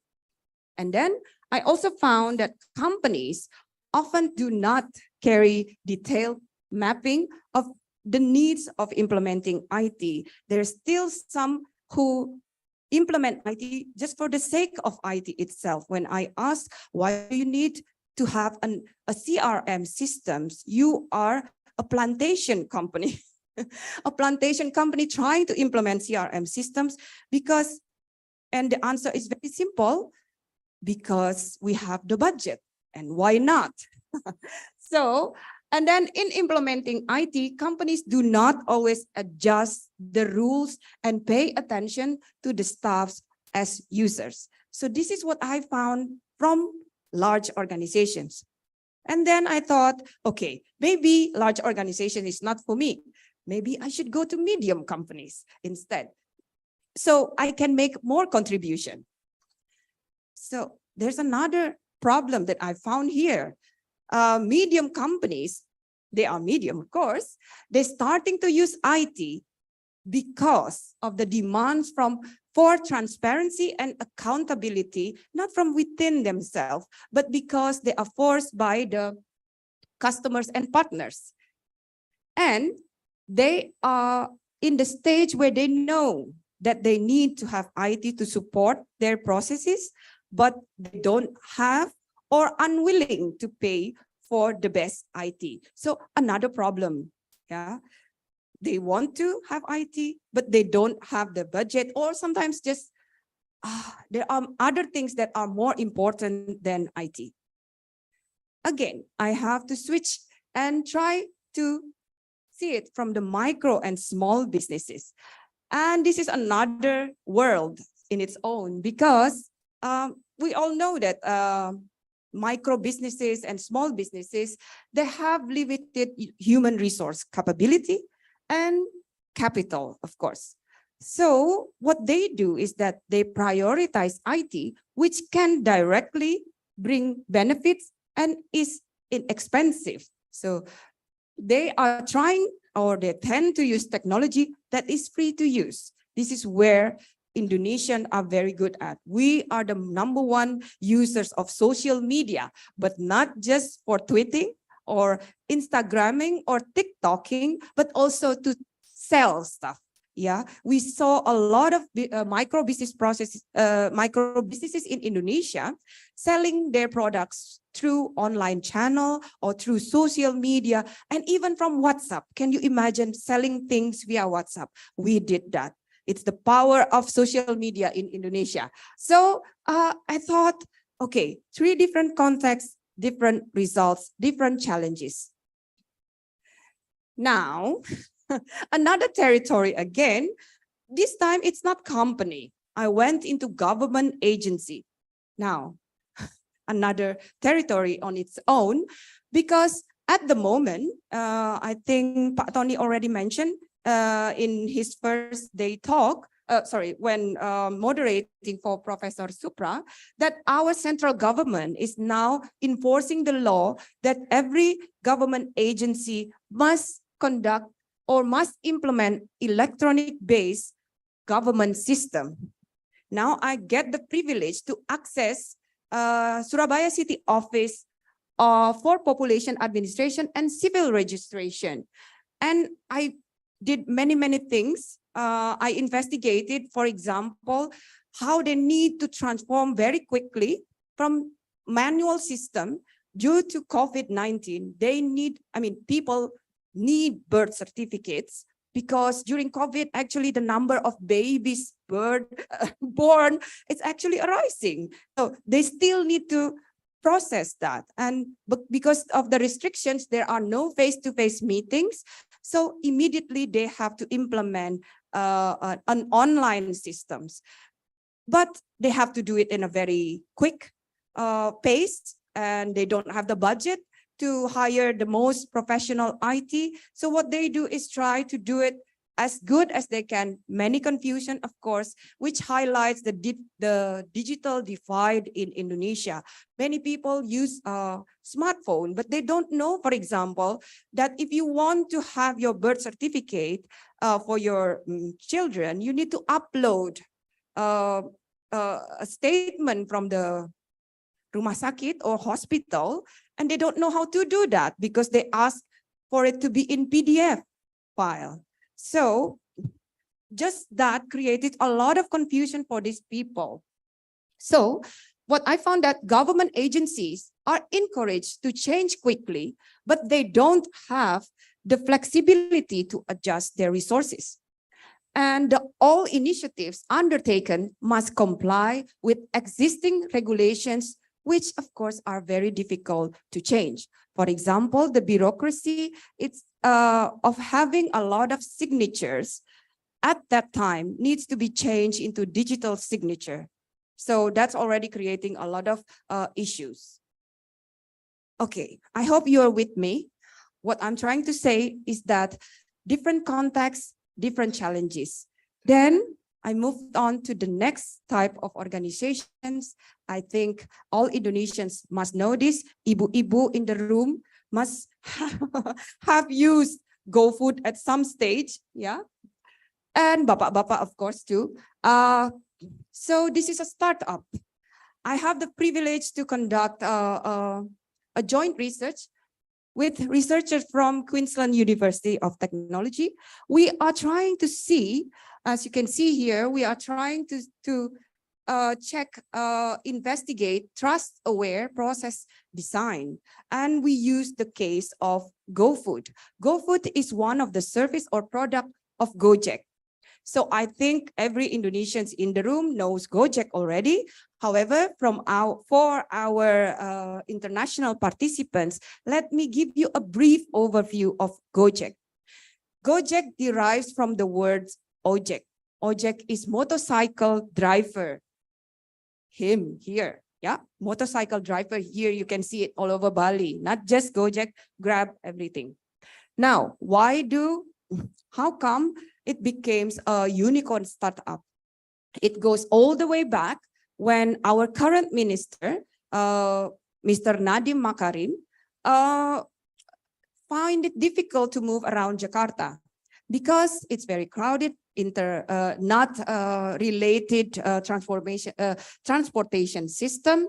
So he is a regular of using Gojek. But at the time, Gojek is only, the Ojek drivers are in only specific places. So he needs to walk to the nearest base, so-called. So he thought, why don't I try to connect the drivers and the Ojek drivers and the customers? So in 2009, he launched Gojek as a call center, connecting Ojek drivers with the customers.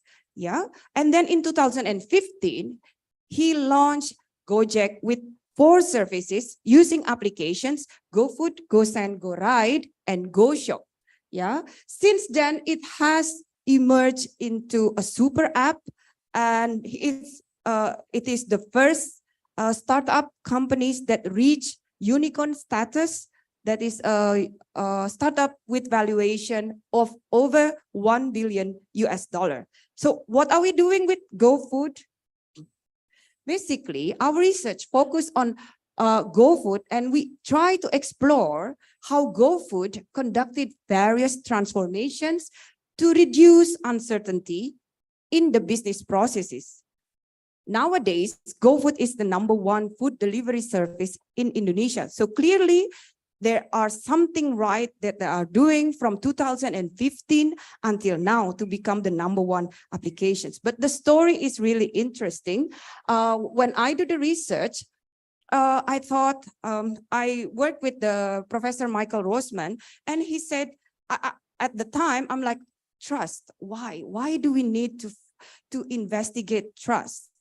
And I remembered clearly, he said, Mahendra, security is what you built into your system, but trust is given by your customer. You cannot ask for trust. You have to build it in your system. And one of the concepts is to reduce uncertainty. That is exactly what GoFood is doing. Now, a little bit of flashback. If you are a user of GoFood since its first inception, you might know this. But in 2015, this is how GoFood works. First, the process starts when a registered user, so you have to download the application, registered, and then you want to have some food or drink. You select the food and or drinks that you want, and the application on the back then processes the orders and assign drivers via a bidding mechanism. Then the driver who wins the bid is assigned to the order. Okay, the driver receives the notification and proceeds to buy the food for you. Okay, and pay by cash to the merchant, and then the Gojek drivers deliver the foods to you. You give cash to the driver. Throughout the process, application updates the status. Seems like a very good business model at the time. What can go wrong?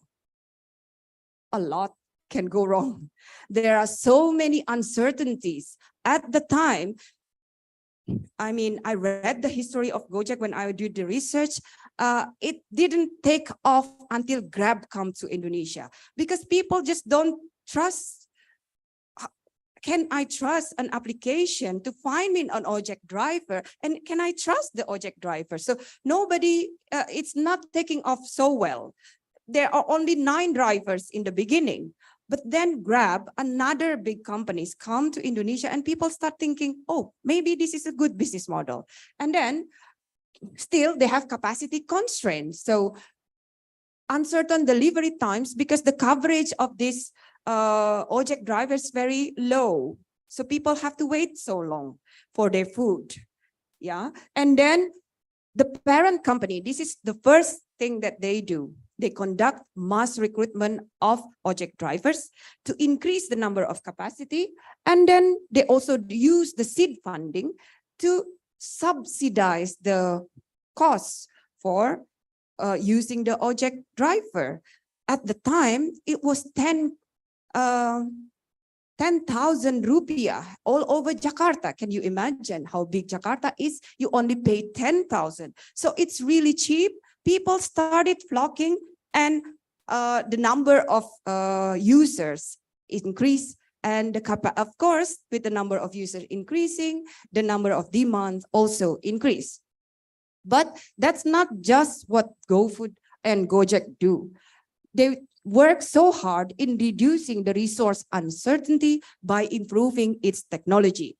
They are trying to continuously, this is where the process science will come later, to reimagine, re-engineer, and also redesign their flow, the GoFood flow from 2015 to 2019. This is the first transformation. So first, there are still a lot of uncertainty, even though the number of drivers already increased. Uncertainty comes from where? From the partner, the merchant.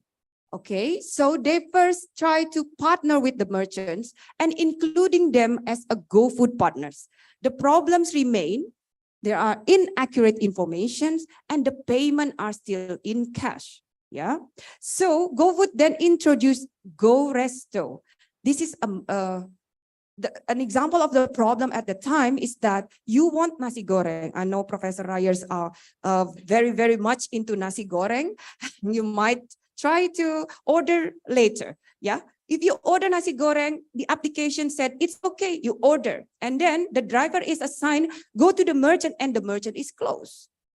Or sometimes it's open, but we don't have any more nasi goreng. So that is the uncertainty because the product availability and the business hours are not regularly updated. With GoResto, an application from the merchant side, GoFood is shifting the responsibility to update the business hours and stock to the merchant. So that reduced a little bit the uncertainty. At the same time, they introduce cashless payment. Another problem with, and this is quite sad because sometimes ojek driver only have 1,000 rupiah in his pocket and someone order a Pizza Hut, which costs like more than that. So he couldn't take the order. Okay, then another problem that comes is fake order. So sometimes the driver already buy and there's a prank people saying that, no, I don't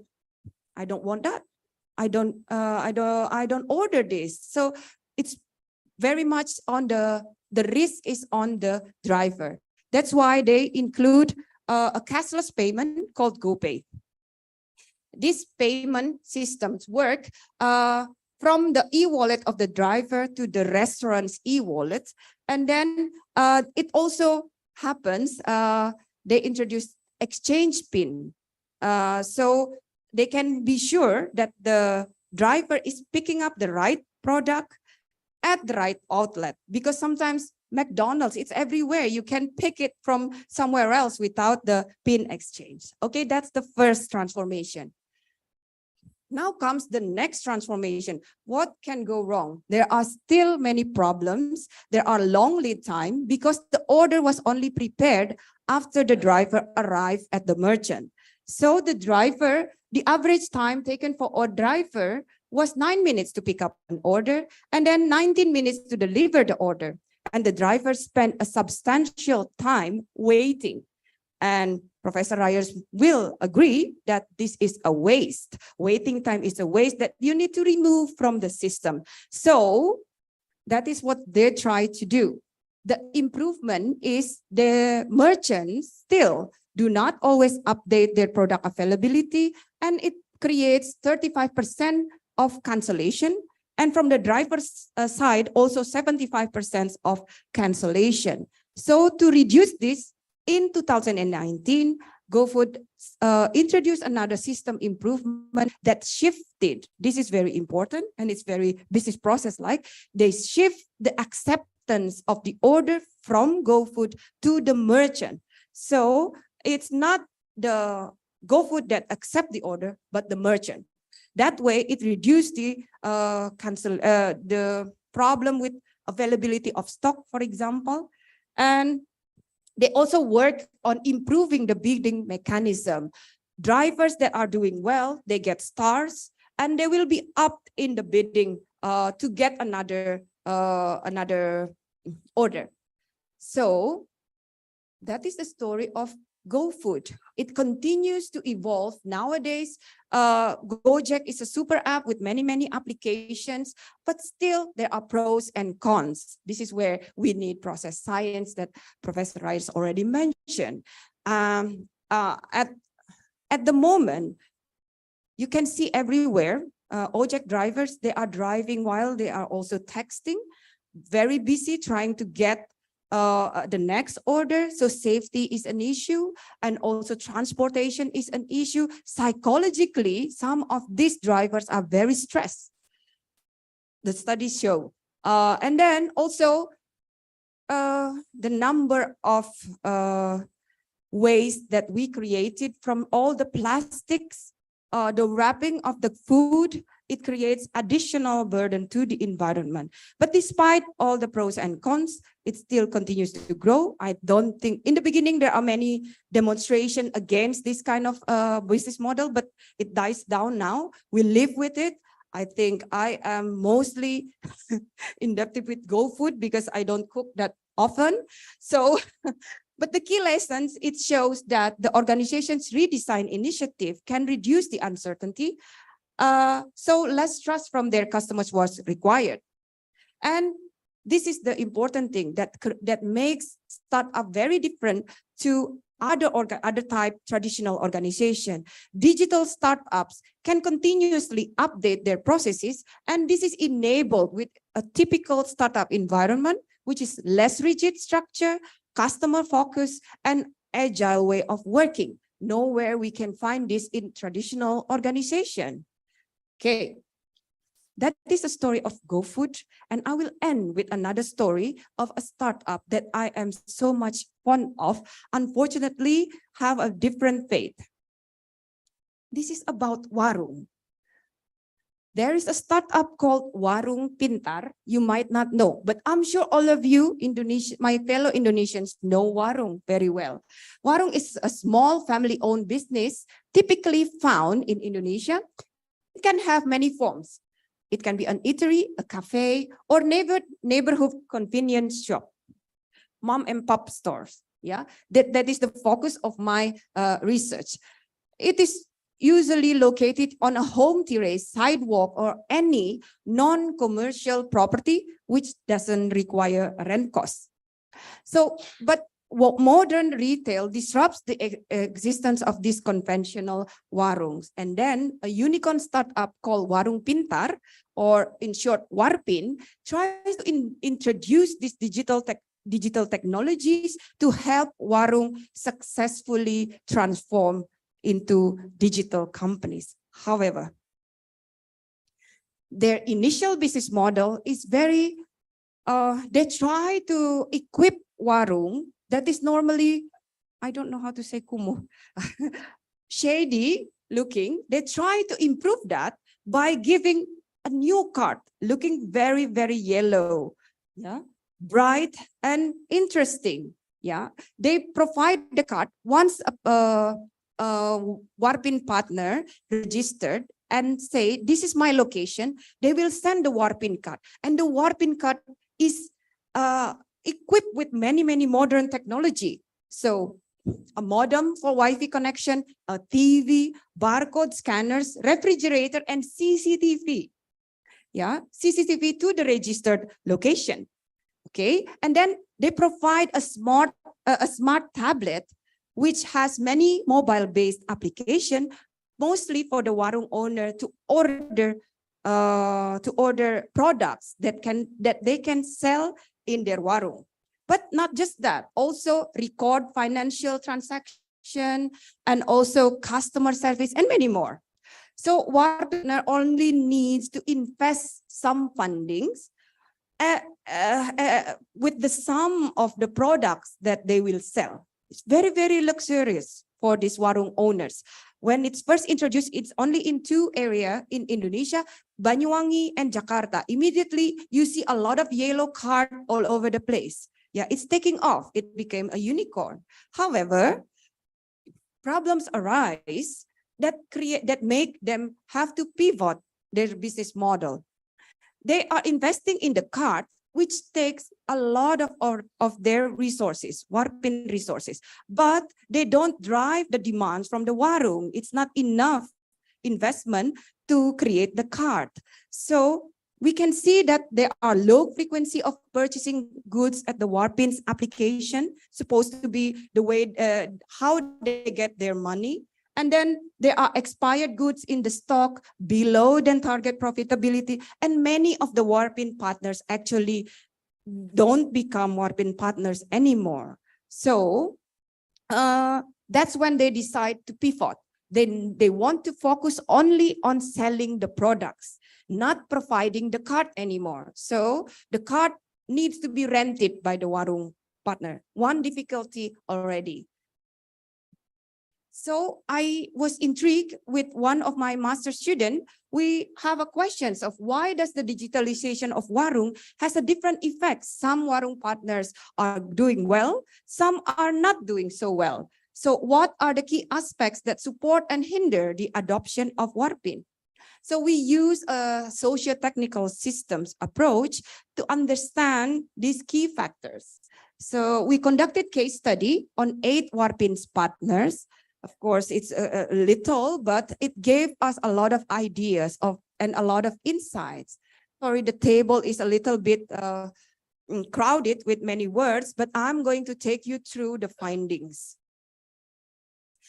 In terms of people, we have 8 warpin partners and 8 are from various different backgrounds. Some are housewives, some are retired person, some are young entrepreneur that wants to create more income.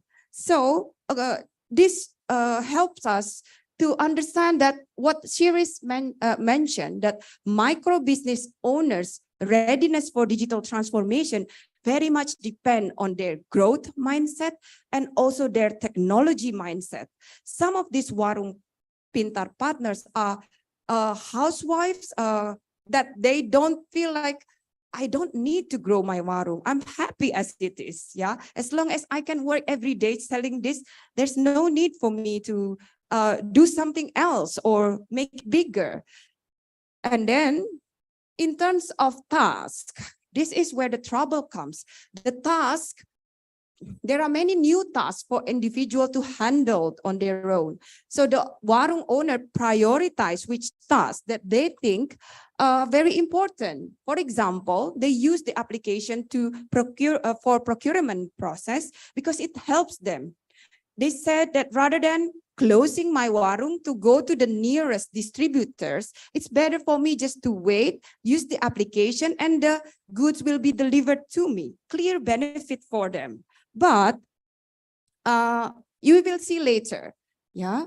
In terms of structure, this is what comes next. They cannot do it by themselves. Some of these warung pintar owners depend on their son, their nephew to operate the warpin applications, because you can see that they said it's actually easy. Partner 4, for example, it's actually easy, but because I'm not used to it, I gave it to my son to operate the application. Okay, because I forget how to use the application. The more senior you get, the more forgetful you are. And then partner 7 I asked for help for my son and nephew because it was a bit difficult for my eyes. It's too small, the screen. So these kind of things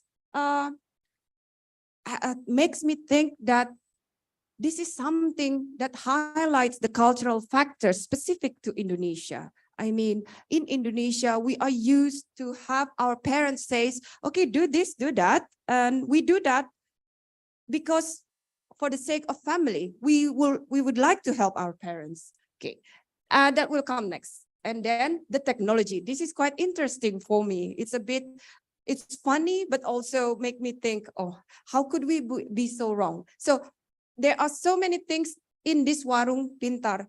Can you imagine how many applications they use? How many technology they use? Only the procurement. The others, they said, I don't need CCTV. Why? I know everybody in the area. So they don't put the CCTV. Okay. And barcode scanners. This is not like supermarket. I know exactly my products. I don't need to put it in the system or need to put it in the with barcode scanners. I rather do it manually. Bookkeeping, the same.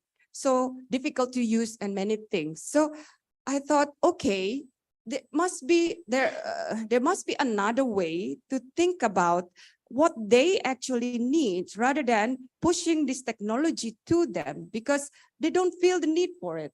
Yes, for example, but in the warung pintar sites, this is not good. They are actually trying to do the digital transformation to develop a supply chain ecosystems. And they are relying on the data being put into the system. They're trying to create big data of what is selling in this warung. In that sense, they are trying to conduct forecasting better.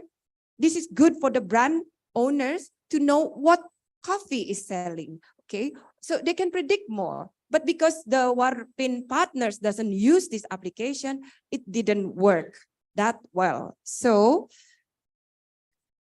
this is, I already mentioned it. And then, so in 2022, not many Warung Pintar left. And what I heard from the news is that Warpin is currently acquired by Circlo, an e-commerce solutions company, to jointly develop a, this is a mouthful, B2B2C, business to business to consumer model through a multi-channel commerce strategy, which combines online and offline sales channel. So digital transformation for a traditional business such as Warung needs to really see from the perspective of the main actor. In a traditional business, these main actors juggle so many things. They cannot do it by themselves. If they do, they will prioritize what brings a clear value to them. And we need that as an IS researcher, technology developer, we need to understand the value and then creates a solution and business model around this value. So those are the experiences. And I can see already some challenges that makes me want to propose the indigenous process-oriented theory for digital transformation. Now, a little bit of background about Indonesia first. All of us Indonesians know, but always good to remember again that our country is known for its cultural diversity. We have 1,800 ethnics speaking 700 of regional languages. And of course, the official language of Indonesia is Bahasa Indonesia. However, even in Bali, there are many different dialects. Sometimes I cannot talk to my husband's family because they speak a different dialect. And then we have the national motto of Bhinneka Tunggal Ika, unity in diversity, which says that no matter differences that we have, we are still united. This is a very good motto that we need to preserve. And also geographically, Indonesia is an archipelago with over 7,000 islands, mostly uninhabited. And we are the fourth most populous countries in the world. Yes, this is a demography bonus, but it also creates a lot of challenges. And approximately 55% of Indonesians, this is the most challenging part because 55% of Indonesians live in Java Island. So this is the Java Island become the center of everything. There is a high disparity between the big islands, Sumatra, Java, and Kalimantan, with smaller islands in Indonesia. And digital divide, the technology divide, Indonesians living in rural and remote places have a different access to facilities, and many businesses are concentrated in urban cities. That's the social context, the geographical context. Now let's move on to our cultural context. Pancasila, if you see, all of us Indonesians have this five guiding principles ingrained in us from maybe kindergarten, yes, primary school, straight to university. It's a very fundamental guiding questions. We believe in one and only God. We believe in just and civilized humanity, the unity of Indonesia, democracy, and social justice for the people of Indonesia. Now, bear that in mind. And also, we have this value of kinship, kekeluargaan, family-like relationship, or sense of family and kinship, or family principle. There are many research, not in the IS, that explore, for example, principal leadership in successful Indonesian secondary schools and found kekeluargaan uniquely important to help foster effective school teamwork, which creates cultures of togetherness and collaboration. Okay, yes, 5 minutes, I'll be ready. And then kekeluargaan also being stated as the norms in addition to respect and rukun and many other things. Yes, this is our context. And also tolong menolong and gotong royong, help each other and how do I say, working together. This is all the values that we have in Indonesia.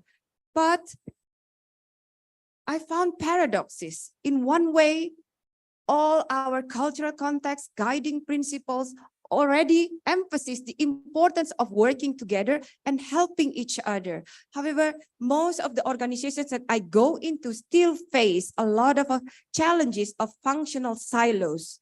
And I thought, what is the assumptions behind this? Most possibly because we have these three divides of, for example, emphasizing on short-term KPI rather than thinking the long-term, the fundamental things. Also, maybe because we are focusing much on the results rather than the processes. And also because we think more about individual and also collective, close collection functionally rather than the bigger goals. But these assumptions needs to be explored more for us to be able to develop a theory that work for organizations in Indonesia. So my question would be why and how to overcome this, how to transform all these great cultural values into corporate culture. How do we nurture and strengthen process orientation in Indonesian organizations? And let's not forget the technology divide. We are living in a country where most people don't have the access for the technology. Most people are not technologically savvy. We need to think about that. And we need to develop a technology that empowers them and help them to strive rather than being left behind. So to conclude, I talk about process-oriented thinking in IS, the need for process-oriented thinking in IS, then DT research, but I also emphasize the context, that context matters. It's not just the size, it's not just the sectors or digital capability. I know my research is limited in several domains in Indonesia. As a researcher, we cannot generalize, but I hope this triggers your interest in considering that indigenous context really needs to be considered. We need to leverage the strengths of these traits and create technology that can help preserve them.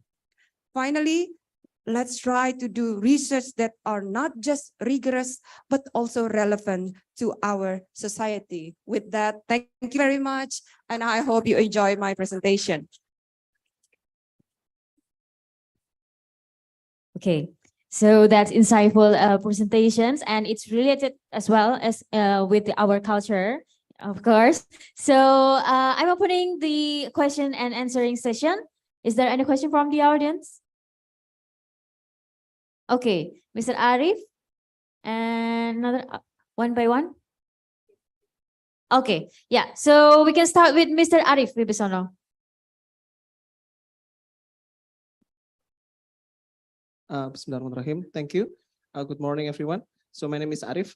So I have one question about trust. So I discussed with Pak Yoga, and we think that, is it true that the trust is actually the product of perceived benefit minus perceived risk? Thank you. Okay, thank you. You want to? Yes, can I answer because I'm Yeah. also getting older, so I'm taking the cue from the previous speakers that I should answer directly. But I didn't catch the equation that trust is. Oh, the equation is the trust equals perceived benefit minus perceived risk. Okay. Thank you. Let me think. Is this true? Well, in our research, certainly, this is a new type of research in process. So in business processes. So it's not something that is done. It's still evolving. And of course, trust has the element of risk associated with it. You know, you trust someone, then you give your, you believe that it will deliver what you, what they promised for. But there's always a risk that they don't do it. But I wouldn't say right now that that is the only equation in the trust dimension. Because from what my research is, there are many things that organizations have to consider First is uncertainty. When you have uncertain operations, it's very difficult for people, for the customer to trust, like in the GoFood process. Yeah. If you don't trust GoFood, you wouldn't buy from GoFood, right? Because you feel like it's uncertain that they will deliver what they promise. And there's also element of vulnerability. For example, how vulnerable is the process when something happens and then suddenly all your orders is canceled, for example, then this also creates trust issues. Yeah. So of course, perceived value, yes, maybe people get thinking that, okay, I'll take the risk because the value is larger than the risk. Of course that, but more to trust than just the perceived value and benefit and risk. I think that's my answer. Oh, that's a very great answer. Is that answering your question, Mr. Arif? Okay, thank you. The next one, Mr. Sorry, I think it's not Mr. Hasti. Okay. Good morning, Professor. My name is Muhammad Ashur. I'm Muhammad from Ashur. Makassar. And what a profound speech, Professor. When I listened to your lecture and I saw your title, I was thinking I need to ask you a question because your topic is highly related to my proposal dissertation. So regarding the indigenous people, you have enlightened us that an indigenous people is not Aborigine people or people in the northwest and or Badui people maybe. So indigenous people. You don't have to name them. Yeah. There's so many indigenous people in Indonesia. Of course, and I have developed a model to how to engage and how to make indigenous people engage in technology such as mobile apps. And I have also one experience, not one maybe, it's so many experience that I have participated in so many community service and also research. And Professor Supratek maybe and Professor Rogers, you know that when you dive into the indigenous people in Indonesia, there are great difference with poor. I mean, let's just say poor people in developed country and people in developing countries. So I have a question, Professor. How do you think that we have to make them understand and how to drive them to make them understand that mobile apps maybe it's very beneficial for them, because some people argue that they don't have to engage in technology because they don't have to need they don't need to know that what the world is doing. They don't need to know how the world damages our earth, isn't it? So they are really happy with their life. So how do you think that how do we drive them to make them understand about this? And the second one maybe in terms of customer experience. In terms of customer experience, how do you think that we design this technology? You know that there are old theories, the unfinished debate about social construction of technology. It argued that technology doesn't determine human action, but human action determines the decision of technology. How do you think this relate now? Yeah, I think so. Thank you. Thank you so much. I'm trying to memorize your questions. Thank you. And congratulations, you're doing a very, very interesting topic for your thesis. And your questions, your first questions is exactly my questions. Like warung owner, for example, we think that they need to transform. They said, I don't need to transform. I'm happy as it is. And many people said that. Yeah. And I remember a story about an island. I cannot remember the name of the island, full with indigenous people. People try to get into the island and they shot them because they don't want to be modernized. They want to preserve what they want. So instead of asking, what do we need to do to drive them? Why don't we ask them, what do you want? Yeah, that's the first thing. And also, maybe we need to be more sensitive towards saying something to someone that you need to change. It's not always a good way to start, because why do I need to change? It's going to be something of a debate. So rather than that, this is where we need this process science. I don't have the answer, but there are many people doing cultural studies about the people, I'm sure.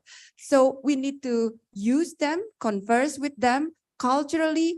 This needs to be changed, but how can we help without probably changing it? I know this is very normative because I don't have the answer. It's exactly my own questions. And we need other people who knows this to answer that, to help us understand the indigenous people and their needs. And the second question is The relation between consumer experience and technology. Which one is first? It's hard because I think at the end of the day, customer is king, right? So we can change, we can create a technology that we assume the customer will need. But in the end, if they don't like it, they don't use it. Exactly like what GoFood is doing. And I have a new experience with a car renting company recently. Oh my God, it's so hard to rent a car from this application. And I kept saying, I want it from this date to this date. It doesn't work. And then I go to the customer service. What do they say? Please upgrade to the next application. I said, I just downloaded it. And then they said, restarted it. And I'm like, okay, this is not going to work. So I use workaround instead. So I think we need to first consider, put yourself in the customer side and think, what do I want when you develop the application? But not just, okay, this technology can do this and let's try it. But you can do that like what GoFood is doing, but then it doesn't always work. Yeah, thank you. Okay, thank you for the second question. Last one, Mr. in the back. Hello, Archie. Good morning. Hi, Professor. Good morning. I My good friend, Archie. I have a very practical question because we're on the same field. Now, my question, Professor, is that this is very interesting for us as audience in developing economies. But the challenge when we are doing research on journals or international journals, developing countries, this for them, the problem of technology adoption is 10 years ago. The problem of business process management is 10 years ago. Some socio-technical issues that we're dealing. I was talking to the AS president yesterday. This technology adoption are way past the journals and the research where developing economies are already ahead. They're talking about AI. They're talking about these advanced things, while us, the Philippines, including, are still talking about digitalization, using technology adoption of simple information systems based on your approach, still on the business process, the very elementary and basic things. Now, my question, Professor, what topics do you think will equalize that level of maturity between the IS research of developing economies, who are the ones deciding within the journal and the body of knowledge of research, and what we are experiencing as a problem? You have advanced problems already tackled, AI and industry 5.0 things in IS, but with us, we're still industry 3.0 adoption. Like, what topics will equalize that? Because it's a problem for PhD applicants. It's a problem for us who are submitting to these high impact IS journals. Thank you very much. These are very, very important questions. And I would like to extend these questions to the two gentlemen sitting I guess in front of me. That is Professor Supra and Professor Ryers. I was just appealing to Professor Ryers earlier, just today, that we need to be more inclusive. We need to have this kind of mentoring to level. I mean, we are different. We cannot have the same standard, but also there is a need for social, for inclusiveness, yeah, diversity. But please, I would like to hear your thoughts on this.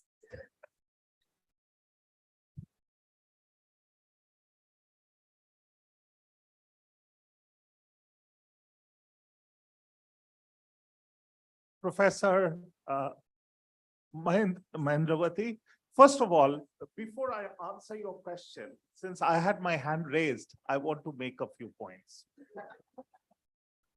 The first is, yours was a fitting concluding keynote, because in one shot, we, the visiting foreigners, got a good glimpse of the Indonesian culture and how it might be replicated to IS. Second, as a case researcher, I loved your strategy of not going straight to the result. You basically phased us through with criticality and optimism how the organization moved forward. I really appreciate that style. Thank you so much. Third, in your response, you had a very humanist perspective to resistance. I personally hate the word resistance. And your reaction to the resistance idea was really resonated to me. Thank Okay? you. So Thank those you. are my Thank you so much. first I was so afraid that you will ask me difficult questions. No, these are my three observations. Now, regarding the question Archie posed, I think those are very important questions. And I think you laid the foundation for it by talking about indigenous theories. You see, if you just say that these cultural factors led to a different adoption, what that becomes is an instance of an existing theory, which will find it very hard to get in leading journals, because we don't want instantiations. We want elaboration in ways we have not heard. So this creation of indigenous theory, I would say, find a word, a concept that is so unique to Bali or so unique to Indonesia that can not only explain what happens, but also you can export it to the world that they can understand themselves better through your lens. I think that is the concept we are looking for. Okay, if you just tell the Indonesian story, then it will have to be in a journal like Aegis DC. But if you are trying to go to the universe sort of idea, I think it would be great to create one concept that is truly revelatory, and not only for your society, but it tells about how the world is. So that would be my quick reaction. Fantastic. Yeah, I think I fully support indeed the response that to the question that was raised, and I recognize the question very well. I've been involved in the organization of conferences, and I've often been approached by people outside of, well, my home base is Europe, of course, outside Europe, from South America and Asia. How can we get involved? How can we also present our research, connect to the developments that are taking place? I don't have the complete answer, but I do think that you have already, Professor Sandra, have shown a couple of pointers, and maybe I can add a couple of them. One of them is indeed the context, the specific contexts which influences perhaps the use of information systems, the development of information systems. I think you make a very compelling case that context matters. So I would indeed advise anybody present who wants to publish their research in these kinds of outlets to focus on what makes the situation specific, and that it could be a very good angle to elaborate existing theories, or even, and that would be my second point, to refute existing theories. So I think what happens not enough in our discipline compared to other sciences is that we try to rebuke things which have been presented, right? Whether we can replicate things. It is interesting also to show that perhaps common sense of common theories are not working properly in certain situations. So I would look at there. And then, because I also know a little bit about Indonesia, I can at least be a little bit specific for Indonesia. Indonesia is the world champion in a topic which you also mentioned briefly, that's workaround. Doing things differently than perhaps exactly was designed. But this is a hot topic in the information systems field. So it's another way of also looking at where you can be top-notch in investigating phenomena, which perhaps look at a country like Germany. There are no Germans in the room, okay? No, okay. So look like a country There's like one in YouTube probably. yeah, probably. So my neighbors in Germany, they do everything by the book, right? They follow exactly all the rules, etc. You cannot study workarounds there. So certain phenomena are also, I think, better studied outside the countries which perhaps now publish on these kind of things than in the countries themselves. So it's also, I think, that's also a strategy. Look at particular cultural aspects, how the interaction is with IT, information systems, and focus on that, because that is unique, that cannot be studied in other contexts. So that would be my last point. Wow. Thank you very much. I think I will extend the answers to Archie. And I am serving as the senior editor of Electronic Journal of Information Systems in Developing Countries. So that is a good starting point for you, because they provide more access to developing countries context. So you can try to submit there first. And also all the two gentlemen already mentioned that as long as you have the perception of something is worth saying, then you should pursue it. But of course, we need a lot of mentoring, and I think we cannot do it by ourselves.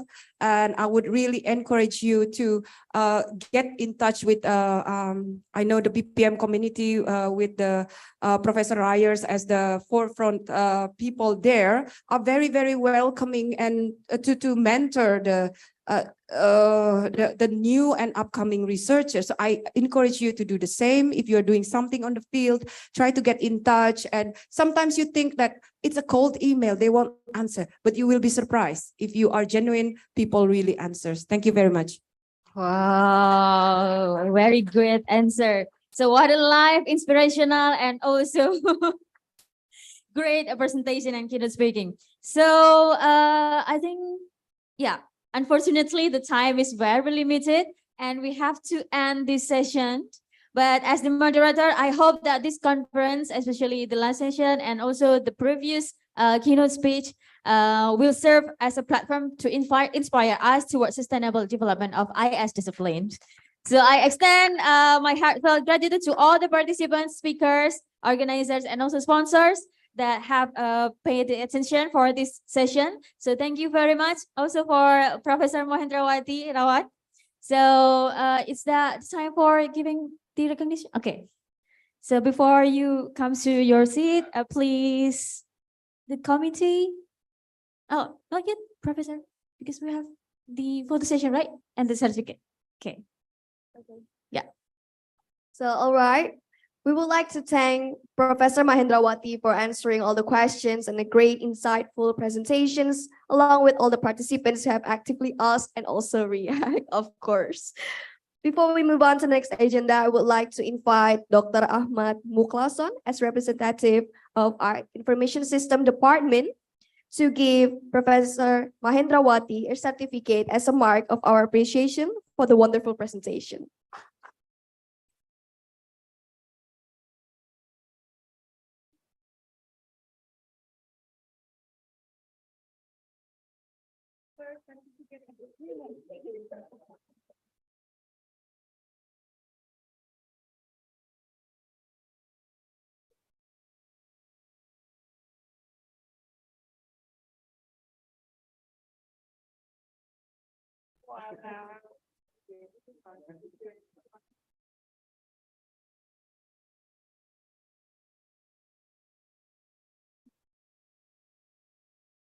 Thank you once again to Professor Mahendrawati, Mrs. Ikan Rukasana, and Dr. Ahmad Muklason.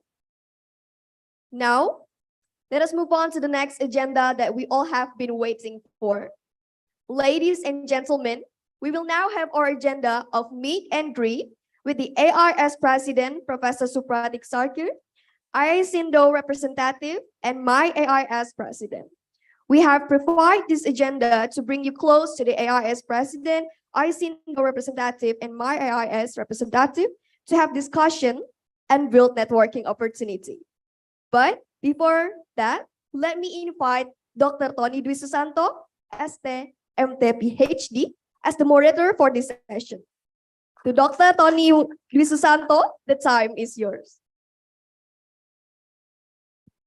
Okay, good day. So this is very special opportunity for us, ladies and gentlemen. So in every ISICO, we have a special opportunity to invite every AIS president. So, and now we have opportunity to invite Professor Supratik Sarkir. So let's use every time we have opportunity to see the AIS president to build network, to explore opportunity for us as individual and also us as institution. So please welcome Prof. Supratik Sarkir. And we also invite here our colleague from Malaysia. So from ISINDO, through ISICO, we always try to extend our network with our AIS network. And now our opportunity with my AIS, our Malaysia AIS network, please welcome Associate Professor Nurminsah Alahat, please. Please. So, thank you. Please sit, sir. Oh. So this is informal session actually. So we will share about the AIS current program, progress, or any opportunity in AIS. So we would like to hear from Prof. Supra or anything that we can explore for the opportunity collaboration between Philippines, Malaysia, Indonesia, and other countries who attend here, or maybe who join in online. Yeah, we would like to hear from Prof. Supra about the current progress, current program of the AIS, including now many schools in Indonesia, we are really interested with the current IS curriculum, that is IS 2020, or any program from the IS. And we would like also, after Prof. Supra, I'd like to give opportunity to Associate Professor Min to introduce our colleague from the My IS committee and then explain more about what has a program of the My IS in Malaysia. Then let me also share with you the ISINDO program with you. Hopefully, then we will give you opportunity to ask or giving some feedback for the AIS, for the My IS, and also for the ISINDO for collaboration with you or for to give more benefit to the IS community in Indonesia, in Philippines, in Singapore, in Southeast Asian or any region in the world. So 15 minutes, I will give you to Prof. Supra to share about the current AIS program and any information about that. Please give applause for Prof. Supra. Thank you, Professor Tony. I don't think I can speak for 15 minutes. What I'll do is I'll make some preliminary comments and then let's rely on conversation to actually elaborate on issues. So first of all, this has been a big revelation for me to come here and see AIS in action, right? AIS is an umbrella organization. AIS is an entity that seeks to unify the world of information system scholars. And it is you know, that makes AIS possible. Now, many of you are aware that AIS has 3 regions. The first is North and South America. Region 2, I shouldn't say first, region 1, and just because that's where it started, is North and South America. Region 2 is Europe, Africa, and the Middle East. And region 3 is Asia and then followed by Australia and New Zealand, right? And I had showed in my first talk that region 3 has about 22% or so, while the other two are quite evenly balanced.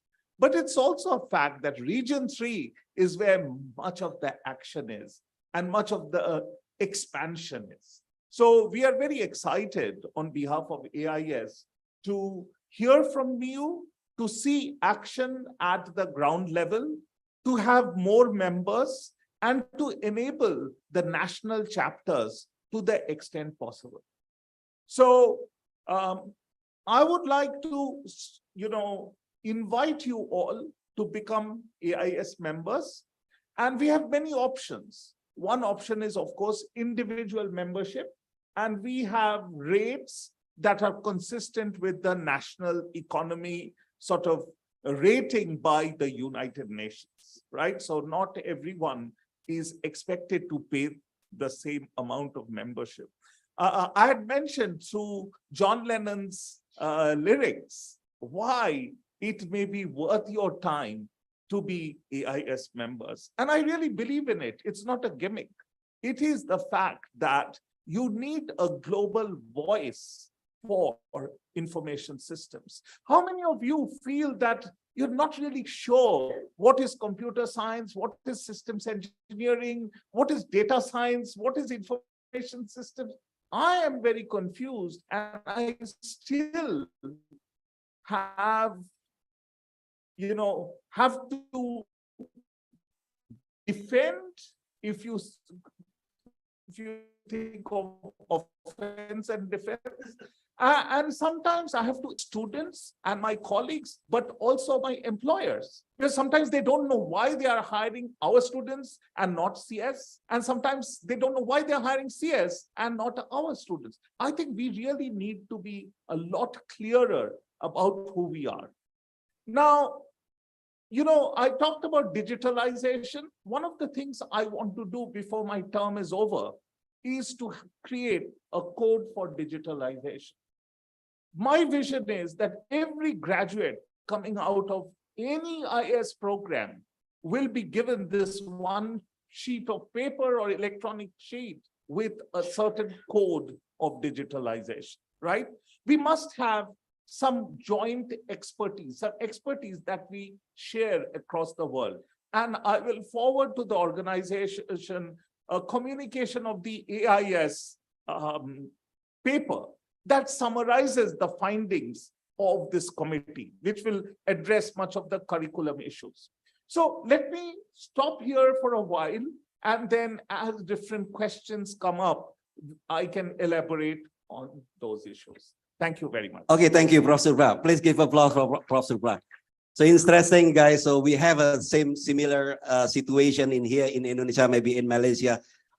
Industry keep asking us what is the difference between IS, computer science, informatics, etc. And sometimes we can answer. Yeah, so that's our job, that we need to explore more, research more, and of course educate more. So here we also have our colleague from Malaysia, my IAS. So and also I'd like you to introduce our colleague committee from my IAS as well. So please rise after Prof Bin introduce you. So please give applause for Prof Mins.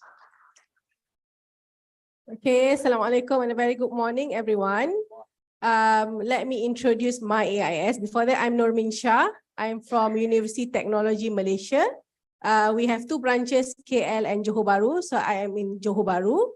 I would like to thank actually the founder of my AIS. One of the founders is here, is Associate Professor Dr. Syed Nasirin at the back. And can you stand up, please? Yeah, from yes. University Malaysia Sabah. Yeah. And another person that is very important to my AIS is Professor Ros Alinda Alias, who has already retired from UTM. Oh yeah, Prof Ros. Yes. So she's not here. She was the past president of my AIS. So I'm here with our ExCos, my AIS ExCos. Firstly, let me introduce our vice president, which is Dr. Rahayu Ahmad. Okay, Prof Rahayu. from University Utara Malaysia, Associate Professor Dr. Rahayu Ahmad. Secondly, Associate Professor Dr. Nur Zaira from UTM Kuala Lumpur. That's our secretary. And then our Deputy Secretary is Dr. Fairuz from University Technical Melaka, Malaysia Melaka. And then our treasurer, Dr. Hairul. Dr. Hairul. Yeah, from University Technology Petronas.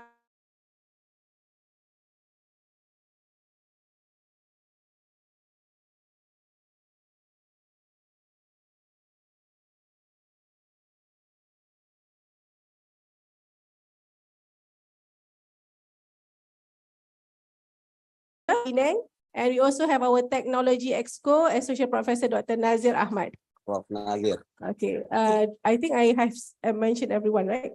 Okay, all right. So that's about us. We have been founded in 2014. It's like a pro-tem committee that time. Then we have registered with the Registrar Officers of Society, or Organization of Society, officially in 2016. This is where I think I would like to discuss. We have, I think, about 180 members now for MyAIS. That's a good number. However, most of them register as an affiliate member. We have put in our bylaws that those who are regular members should be registered with AIS because we want to recruit more AIS members from Malaysia. However, we are finding difficulties that I think due to the nowadays it's $125 US, I think.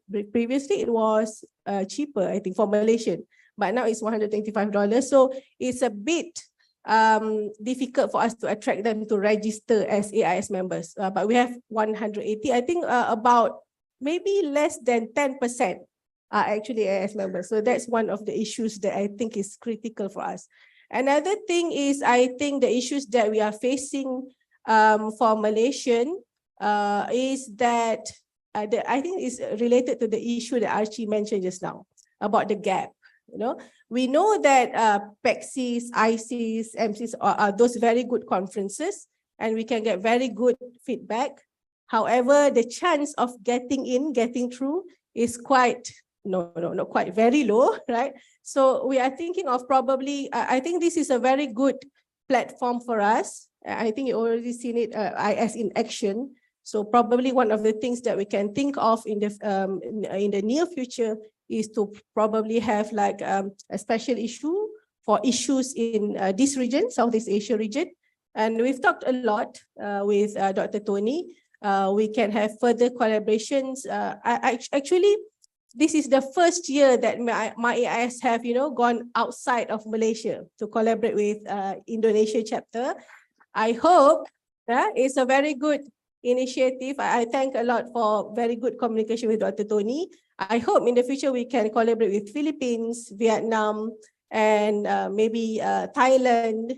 So we can have like a good Southeast Asia collaborations. And I think there are lots of issues, case studies that can be studied together and can be published, researched and published together. I think that's all for now.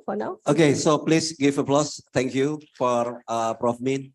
So now let me to share about the ISICO to Prof. Supra as a president of the IIS Global. So would you please to show the So this is about the ISICO. Maybe some of you haven't known about the ISICO. So ISICO is the Association for Information System Indonesian chapter, or in Indonesia we call it Asosiasi Sistem Informasi Indonesia. Okay, next. So next please. So yes, so the ISICO is the chapter of the AIS. As you know now, AIS consists of 100 members from 100 countries and 3 different regions. So for you, especially Indonesian, we are very strong in the network. Yeah, very strong in the network. So we have much resources in the globe. So it's very strategic for your institution to have a collaboration. Okay, next. Then this is a mission of the ISICO aligned with the IAS. So first, as what Prof. Supra and also Prof. Min said, we have a mission to promote the information system as a discipline of knowledge, of a research and organization practice. We need to speak loudly and louder what is information system is, and we should keep talking, explaining, exploring about it. And secondly, we also work on the back here. So we also position information system as a leading profession, because this is a question of from our government. They ask us to be a certification board actually. So they asking our us association asking what is actually professional profession that you claim as information system professional. So that's a tricky question, because there is an intersection between information system and computer science. Like actually in the last 5 years, we have recommended to our government that there are at least 3 professions that very strong educated from AS school. That is system analyst, that's a business analyst, ARP specialist, and and AS project manager. And we have also another cross-section profession but the most strongly we have recommended some profession, because then we will have a right in Indonesia to publish or to be like a board for the certification actually. And the third, our mission is to lead and promote excellent and global standard in information system education. That's what we are working now. We are trying to promote and try to coach a school of IS in Indonesia, across Indonesia, by this one very important, by adapting local values and context of Indonesia. That's why we are now promoting, have a discussion about current document AS 2020 that issued by the AIS. And we try to adapt it, the local values, the local of Indonesia, into the IS 2020. And the fourth is explore the IS topic, theories and technology, and develop network, and of course provide service and product. So that's our mission. Then this is the legal document. So yeah, in Indonesia it's common, they ask about the legal document. So internationally from the IS we have approval since September 23, 2023. And then from the government, we have a decision from the Ministry of the Law. We have a very strong document. We have a organization, register in an organization. And also, we also have a strong and also tax number as well. So in terms of the international legislation, we have a legislation from the IAS. From the national government, we also very strong document as well. Then what actually our event? So I'd like to share you what have ISICO do, and I also share to our colleague from the IAS, especially Prof. Supra. So we have do this one. This is CIO Forum. In CIO Forum, we invite many professionals from many industry. Now the president is Pak Gofur. Pak Gofur is graduate from the IS School of ITS as well. He is a professional. So we can invite the ministry in Indonesia. We invite all the CIO in Indonesia, in Jakarta, in Surabaya. So we have done this one twice, the CIO Forum, and it is also published in many media in Indonesia. So that's what we have done, the CIO Forum. Another thing that we have done, we also work together with the Australian government. We work together with Australia Indonesia Center. We have grant from the Australian the ministry and the national, so from the Australian government Department Foreign Affairs and Trade. We work together with Australia Indonesia Center. So we conducted cybersecurity skill for small medium enterprises.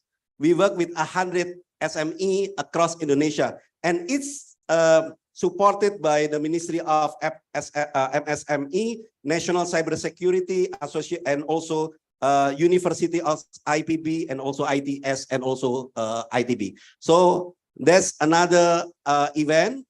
We also conducted event, this one. So the Ministry of Informatics and Technology in Indonesia, they also over us, and we have done it in 2020. We developed a draft for the national regulation for digital platform that we have discussed before. So this is a real document that has developed by ISINDO and proposed to be national regulation, but it's still open for more feedback. And another that we also have conduct in Indonesia, it's becoming interesting maybe for you, for the IS school in Indonesia, is the national competition of IS school final projects. Because now becoming a discussion about what difference between final project in IS school and what difference between final project in informatics or computer science. So we also organize this competition and supported also by the Ministry of the Information. So we provide big prize as well for this. And another event that we have done, we conduct training and professional certification in IT service management, IT audit, and IT project management. So we work together with the project management institute. We work together with the ISICO, Indonesian chapter. So we provide training. We also facilitate the certification. So it make the IS, lecturer and also practitioner, they can sell their expertise more to the industry. And another thing, we also do this program. It's called IS Coffee. IS Coffee is regular IS webinar series, including Prof. Mahindra. Also, we have a series webinar. And lastly, we also have a collaboration with My IS as well. So we conduct a webinar. We talk about the industry, we talk about the marketing, we talk about the culture, everything related to the technology, intersection with other aspects of our life. And then we also have an event, university visit. So some university, they come to our office, they want to see what is the ISINDO, so they want to have their alumni to be certified by ISINDO, but we have no idea how to make it. So they ask us to make some certification skills, something like that for the IS. So that's the opportunity for Indonesia, and also, I don't know, some feedback from the IS Global about that. And then we also do this one. That's what I'm talking about, the IS curriculum. We have 150 school of IS in Indonesia. We also develop the WhatsApp group for the leader of the school of IS. So we always talking about the IS curriculum. In October, we will have a national workshop about IS 2020. So we will discuss about IS 2020 in October together with all the school of IS in Indonesia, 150 school. And then we also have a journal. It's called Indonesia IS Journal Sistem Informasi Indonesia, GSII. We also publish Indonesian IS Journal. So this is free journal. This is not about index corpus now. It's about how can we share our research. So it's about sharing experience, sharing best practice. So we publish it online. So it's free to access. And another thing, we also facilitate as a book publisher. So we also register as a publisher, ISINDO publisher in the National Library Organization, National Library Agency. So ISINDO also have a right to publish book, and we have published and facilitate member to publish their book. So as academician, they are very easy to publish their book, something like that. And finally, this is the fun thing. So we also provide some merchandise, like I'm now wearing, and some of my colleagues wear now. So we develop some fun thingy like that, the teaser, the clock, the everything that make our relationship more personally. So, and finally, we also developed the Indonesian IS Professional Database. It's called IISP. If you search in internet, IISP, you will find this website. So for the industry who are looking for the IS professional in Indonesia, they can search in here for the field, for the province, for the city, and then for the certification and as well. So the industry, the company, they can find the name of the person, the name of our member, then also find the track of the professional. So then they will call us. I'm interested with this one. So would you, I'd like to call him.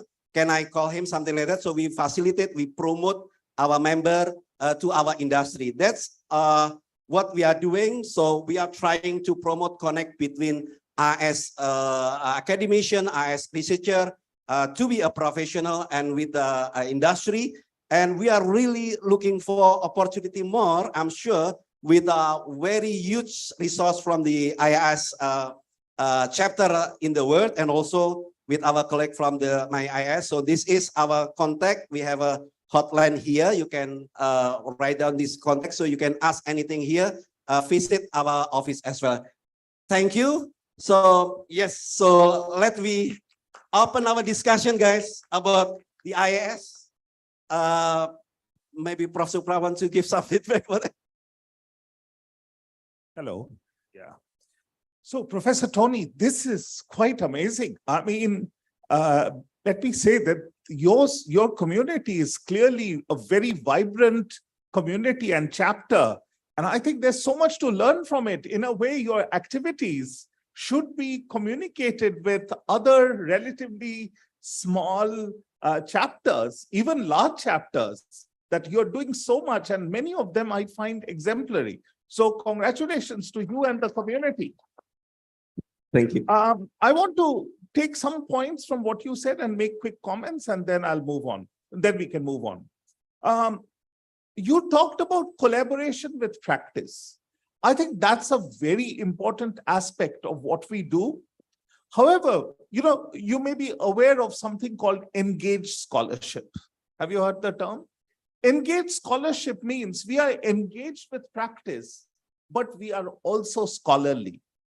Because if we get fully engaged, we become duplicates of practice, and then we have a position in the university system. If we are totally scholarly without engagement, then we are talking about things no one cares about. So I urge you all to sort of take a look at this idea of engaged scholarship and pursue that as a paradigm for your professional sort of life and growth. Couple other things. Let me see. I'm really encouraged that now your collaboration is growing within and across regions and with the government. I mean, this is truly amazing if you are able to contribute to the government document on how digitalization must be managed or regulated or governed. I also like the idea of glocalization. You didn't use the term, but that's exactly what you are doing. You're taking global standards and localizing it, not only for your curriculum, but also for your scholarship. The earlier keynote, highlighted the need for indigenous perspective. And I think that is the global local tension that we must bring forth, and that would be a unique contribution. Many of us read about ethnography done by Gears, right? It is in Indonesia, these islands, that we learn about ethnography. We actually learn about ethnography more from the experience, here in the islands, than almost any other ethnography. So I think that's the opportunity, something Professor Ryers also said, that what's unique? Improvisation. Well, tell the world about improvisation and how it is done. Last point. Special issue. I think you make a convincing case. Let me talk to communications of the AIS editors and see whether we can do or they can do a special issue for Southeast Asia, where the authors need to come from the region. It's not a promise. The promise is only, I will talk to the editor. No worries. I don't control the editor. But excellent. Thank you. Identity. I mentioned that this has been a major issue for our information systems field. And not very long ago, we wrote a MIS quarterly paper, which talked about how the socio-technical perspective can be an axis of cohesion. We want to be diverse. We want to integrate a lot of different perspectives. But you know, one thing I'm very serious about when people say, I'm really an economist or I'm really a computer scientist, I immediately say, you were an economist. You were a computer scientist. Now you are IS. Okay. So I think we bring wealth of expertise from many different disciplines, but in the end, we become IS people. And I think we should have that sort of spirit and also communicate that spirit, the sense of pride to our students, give them competencies. You talked about 4, I would add consulting, which is also, so 5 for me, our students are really good at. After all, why was IS formed? Do you know that? Because there were technical disciplines and then there were managerial disciplines. Any problem that came, technical folks would say, we can solve it with technology. Right? And then the technology was there, but it wouldn't really work because the humans were not taken into consideration. Then came the management people. We can solve every problem, change the leadership, change the culture. But without the technology, that doesn't work. Hence, we were born as a socio-technical discipline, and lots of people actually appreciated what we do. We must highlight this message to the students and to the employers. I'm almost reclaiming my entire 15 minutes that I did not take. Identity. Oh, memberships, right? I realized that even with the discounted rates, and I do have the rates with me, sometimes it's just not feasible, right? So what we offer is institutional membership, where one university pays a slightly higher amount, and that actually includes access to the e-library and so on, and a lot of membership privileges. Please consider that. I would urge you to contact me, and I will put you in touch with Melissa, who is heading our membership. And journal. I was so happy to see that you have a journal. Would you consider putting the journal contents on the AIS e-library? I think that would give a lot of exposure to the research you do and get you in the knowledge network for the institution. So sorry, I talked a lot, but I did want to respond to some of the points that arose in your very nice presentation. Excellent. Thank you, Prof. Supra. Yes, we are happy to hear from the feedback. Prof. B, do you want to give some more about my IS or give some feedback? Yes. Actually, I'm impressed. Actually, not only me, I think my friends from Malaysia, we are impressed with what AIS Indo has done, has achieved so far. There are lots that we should learn from you. Okay, talking about engaged scholarship, I think he is an example of an engaged scholar because that's exactly, I think, in Malaysia context we are lacking. Scholars who are involved with industry projects, giving consultation to industry projects with the scholarship in mind. I think that's still lacking. Probably one of us who have much more experience on that is Associate Professor Dr. Nazir. Yeah, sorry to call your name. So I think that's a lot that we should learn from AIS Indo. We have one journal, but just started, so we will share with you later. I mean, with AIS later. And I would like to make one announcement. Actually, we will be organizing PEXIS 2025 in Kuala Lumpur. So we were discussing quite a lot, and also with my AIS excos. I think what we should do, because it's quite difficult for us to get through PEXIS. We know that. So what I think we can do is we can co-author joint publication. We can have publication workshop seminars together. We can sit down later to match our expertise, and I think we can start together submit papers to PEXIS starting next year, 2024, so that we have the momentum, so that we'll have more papers from our region, especially Southeast Asia. I think, if I'm not mistaken, yeah, Prof. Supra, most of the region 3 which are mostly active are from China. That's the Right, largest number. the largest number. So I think next will be, Indonesia should be going through, because you have quite a lot of population, and I can see you have 50 IS departments, right? IS schools, 150. So that's a big number. So I think we can collaborate together for the PAXIS 2024 and 2025. Yeah, that's all from now. Thank you. Maybe anyone have anything to say? Yeah, from my IAS colleague, if you want to add more. Burahayu, yes. Or yes, others, yeah, please. So I'd like give opportunity for our colleague. Yeah, we'd like to hear the IS community activity. Maybe later after from my IS, I'd like to hear from the Philippines. Yeah, please to share about what is the IS community activity there. So, okay, so Right. please. Assalamualaikum and a very good morning. Thank you very much, Dr. Min, Prof. Supra, and Dr. Tony, for all the sharing. Yeah, indeed, ISINDO's performance and achievement is pretty impressive. But I think you guys should be submitting to AIS. You guys should be getting in the excellent chapters, maybe after this. All right. To extend what Dr. Min has mentioned about PAXIS 2005, I'm one of the program chair.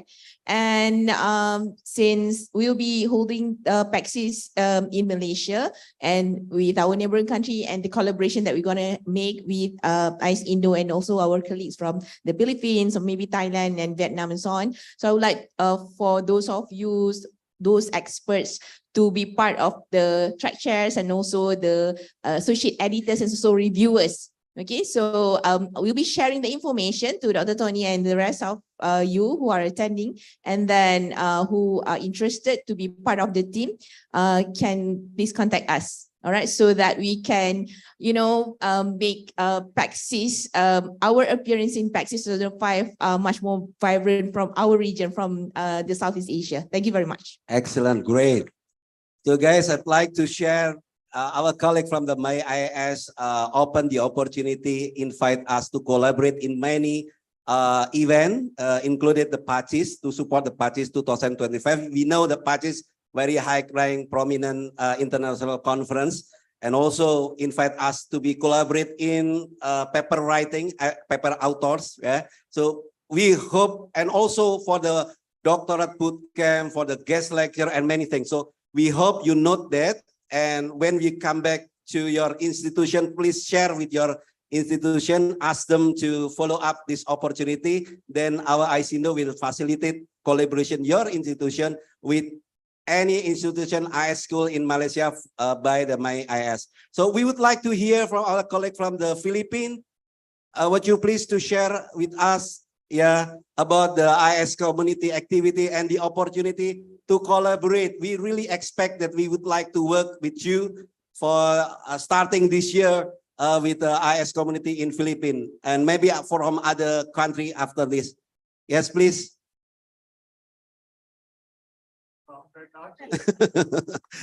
It's me again. Okay. Now here's the Philippine setting.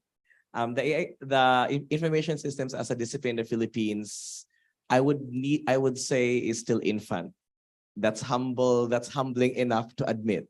It's humbling enough to admit that we're still infant compared to computer science, who has matured so much in the country. Information technology, IS. In fact, I shared yesterday that we are the first in our university in the Philippines to offer a Master's of Science in IS. All others are Master in IS. So more on industry perspective, this is an academic perspective. So here's our key take to my AIS and ISINDO. We're very much open to be mentored, very much open to collaborate. In fact, I will be with Min this 31. We will be going to Johor Bahru. So there's that openness, because without collaborating with the IS community in ASEAN, we are also confused. It's like I agree with Professor that it's like choosing your identity. We also have our We also have our identity crisis, whether whether are we CS, are we management, are we IT? So with that in mind, we are very much open for any invitation, especially from our university. Very few, I'm a bit jealous because you have 20 schools offering information systems in Indonesia. 150. 150, see? Yes. In the Philippines, very few, a lot of computer science, information technology, but very few information systems. And sometimes they're still confused with being in the management people. So with that in mind, we are very much open to collaborate with, I don't know how we can be adopted first. I would say adopted because we would want to be part of your family as adopted children. I don't know how we can, but we're very much open. Very, very, very much. There still is not a PhD in information systems in the Philippines. Okay. None. Okay. So our university, since my dean is here, we can craft that because can you believe, no PhD IS, a lot of PhD CS. Okay. So much. So maybe we can start on the academic level, program level, and then activities top to bottom. That's our take. Okay, thank you, Ratni. So there's a big opportunity. Thank you. So yes, I and Prof Bin has discussed about that. We would like to invite more AIS chapter in Southeast Asia, yeah, to collaborate. So Prof Supra, you want to give more? Yeah, yesterday I discussed with the team from Philippines, and I think we'll be delighted to interact with you and to sort of move you through the membership process. I think become a chapter, right? And then automatically certain things will flow. And you have now a great community, already an international or regional community that is there. You know, in terms of PhD development and all that, there are lots of people who will happily volunteer their time to help you craft the programs and so on. But always have that localization idea. You know, someone from outside can only provide certain perspective. The rest is your perspective because you know your context the best. Cool. Yeah. So guys, so another very good idea from our colleague from the MIS. As you know that the ISICO, I share with our colleague from ITS. As you know, the ISICO is held every 2 years, right? Because we have frankly, we have a limited budget to run every year. But the idea that proposed by our colleague is why they are willing to support the ISICO for every year. So if, for example, we have, further discussion about, okay, so the ISICO in Indonesia or organized by the ITS will be every 2 years. So in the year that the ITS now organized, it will be over to the ISCO or association across the Southeast Asia. So the ISICO can be organized across the countries in Southeast Asian country. So that's a very good idea, very good proposal as well. So, okay, we would like to hear from you. We still have about 3 minutes, yeah. And after this session, we will have lunch, but in 1:30 p.m., I invite you who would like to have an informal and very personal discussion. We will stand by here after lunch. We will discuss about action planning, what we can do, some collaboration. So I and Prof Min and some colleague from the May IAS would like to discuss about that and also invite you to discuss involved with our collaboration. Then we would like to hear again. So yes, please, Pak. Thank you for giving me the opportunity to talk through the matter, particularly this AIS thingy. When I look at the crowd, it reminds me 25 years ago. Back in 1998, I first joined the AIS conference as a graduate, PhD graduate. So AIS is actually part of your life. you started attending AIS conferences. There are 4. Strategize. I didn't go to any other conferences. You target PACES, European Conference, International Conference, and the Americas Conference. And of course, the acceptance rates for the papers are different.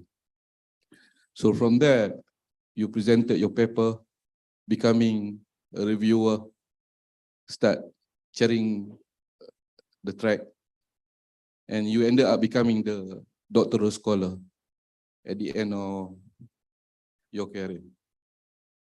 And throughout the years, I met people who are doing the same thing. I met one professor from Australia. He ended up hosting my sabbatical leave. I was in Melbourne for 6 months. I met a few people in my area, and they asked me to organize a special issue for the European Journal of Information Systems and things like that. So when I proposed my AIS to my mentor, who helped me out during the AMSIS Junior Faculty Consortium. So that's how you ended up knowing people throughout the world through AIS. And I guess 25 years ago, Supratik was very young. Yes, once upon a time. And he was busy promoting his journal. And that's how it goes. Yeah, you will start with early career researcher, and then become an established researcher. And I don't think, it's going to be a problem for those researchers attending this conference to be leader in the field. Judging from the prospect of Indonesia, judging from the prospect of Southeast Asia. That's about it, Supratik. Thank you.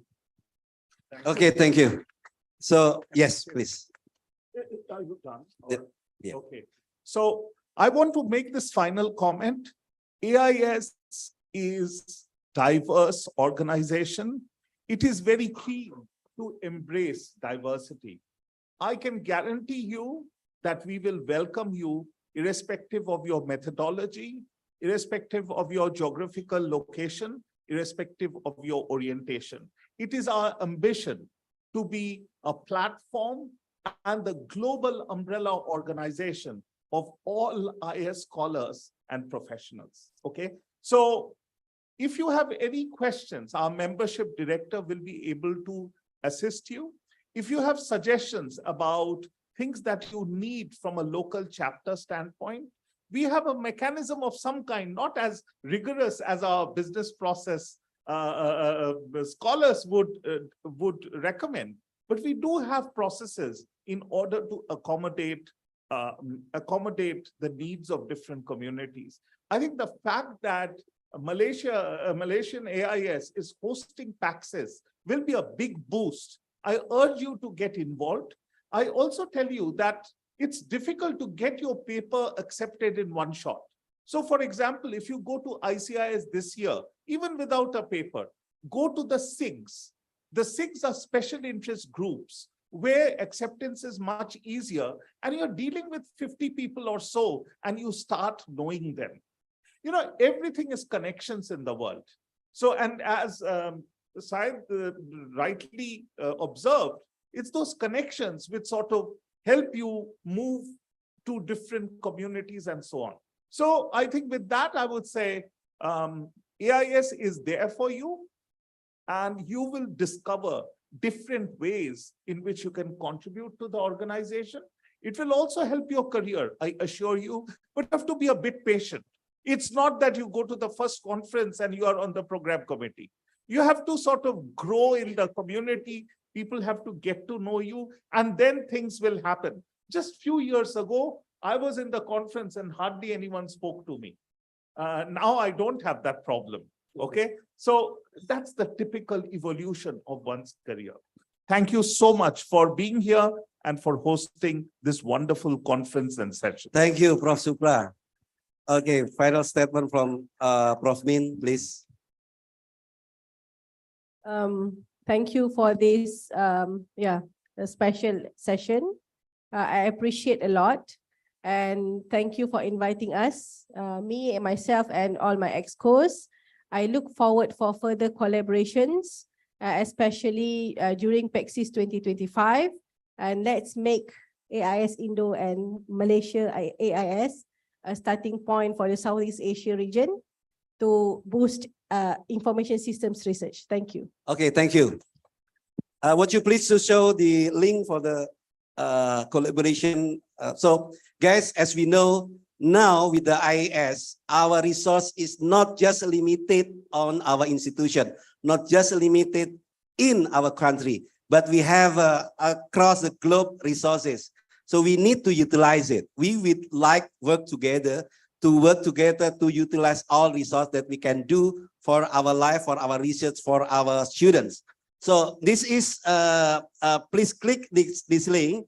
This link, it will go to the Excel for the collaboration. Can you show the Excel? We will do the action, not just the plan. We will do the action. So while you have lunch or later on, we will have prepare the Excel sheet. Yeah. So for you who are interested to willing to work together with other colleagues from other chapter. So please put your name here, yeah. So put your name here, your email, your country, your city. Why the city? Because we know how many flights for you need to come to the institution. Again, sorry, to go again to your institution, department unit, again over here, and then the subject you teach, yeah, subject you teach, then your research interest, and also your practitioner experience, and then link to your CV. Yeah, hope that you upload your CV and put the link here.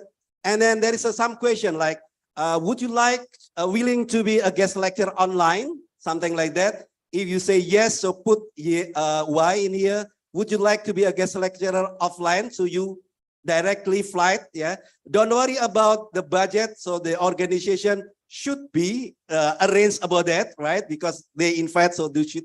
Then they will, we will inform them. They need to communicate about the budget. So at least you put yes, then they will inform you about the budget.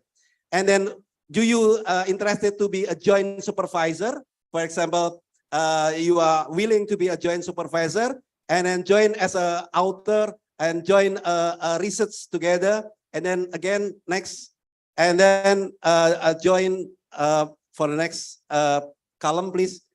Join with the project. Yeah. So over here. Yeah. So that's the question that I need you, if you are interested to collaborate, if you want to expand our network more, not just in your institution, not just in Indonesia, but across the globe. Look, I believe, as I share with Prof. Supra, our success is depend on three things. Yeah. First is our competency, right? Second is about marketing, our self-marketing. So how we positioning ourselves to the world.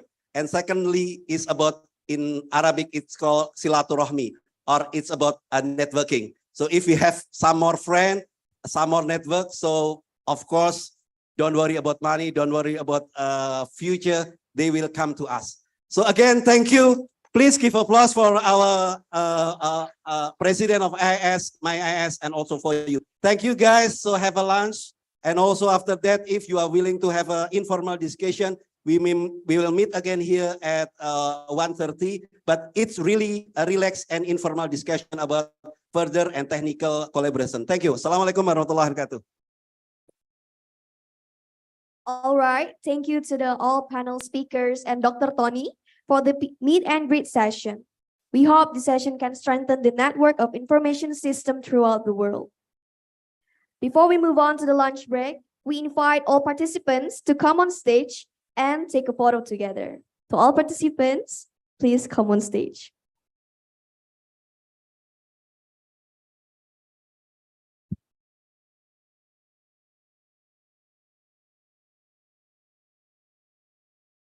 Once again, we invite all the participant and keynote speaker to go to the stage. We will have a photo session together.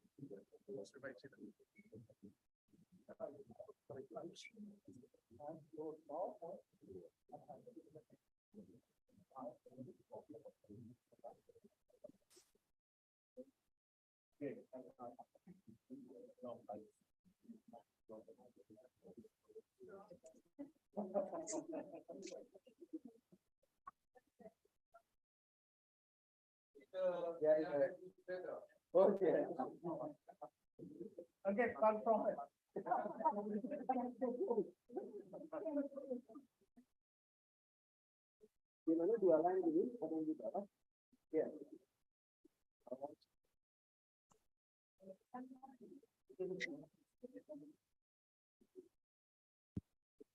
Maybe anyone want to volunteer to be in the front of the keynote? Yeah, thank you. Is it okay?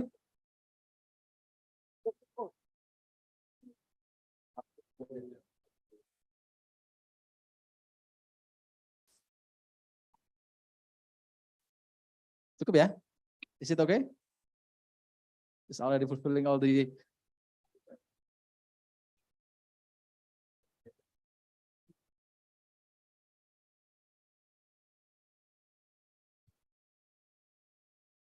Okay, on my mark. On three, 1, 2, 3. Again, 1, 2, 3. Can we change our freestyle? Change the pose. Change the pose. Thank you. And 1, 2, 3. And the last one, the video, right? Okay. Should we repeat our last night style? Dinner style? Yes. Sorry, I forgot. Maybe our beautiful. Yeah, so on the count of 3, please say ISICO 2023, hoo-ha!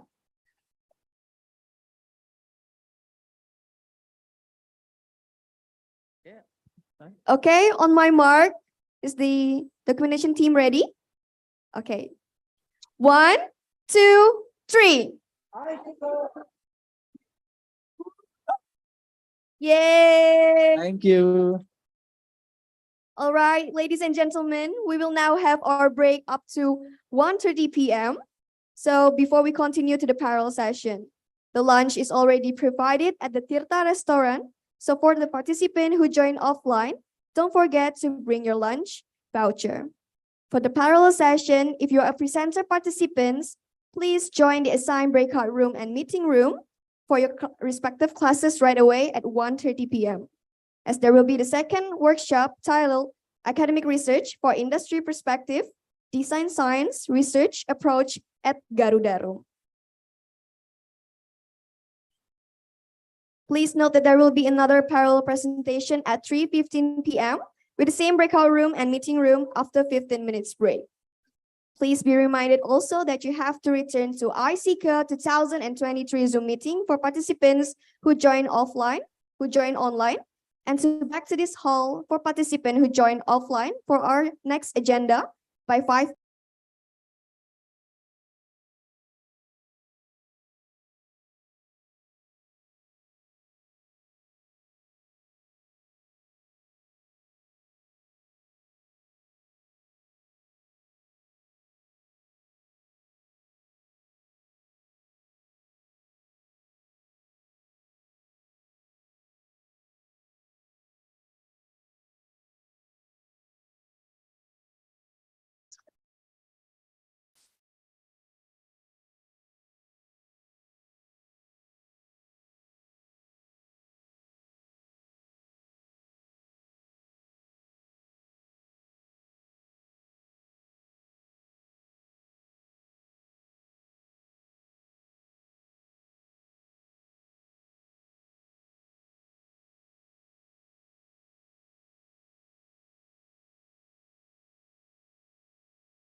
Tes, tes, tes, tes.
Ini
di unmute dulu ya. Ya, di dulu.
Check, check.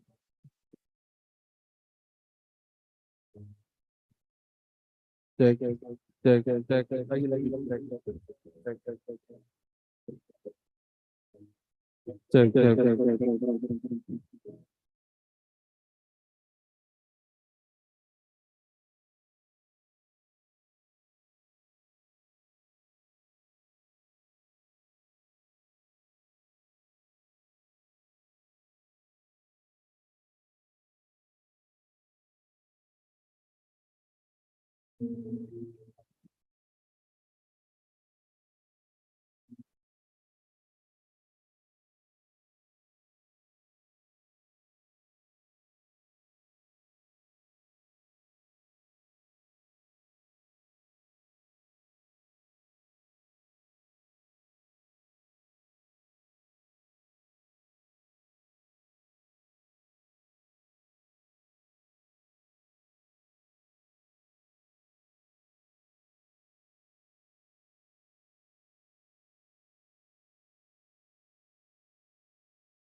Twenty-three.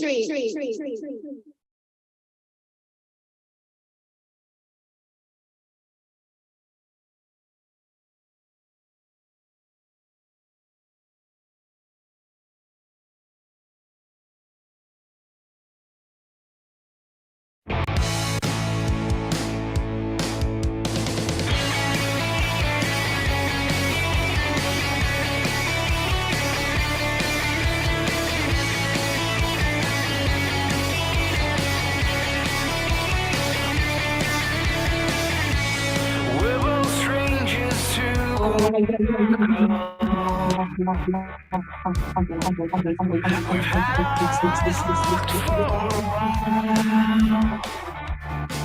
I've completed all the courses I need to understand my loneliness. I've accepted that maybe we're meant for a different time. But then, out of the blue, a spark or two seemed to generate. Now I'm bothering you, it's bothering me. What can I do? What should I do? We're not too far, look where we are. Bothering me, bothering you. We fill our days with hypotheticals.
should I do? We're not too far. Look where we are.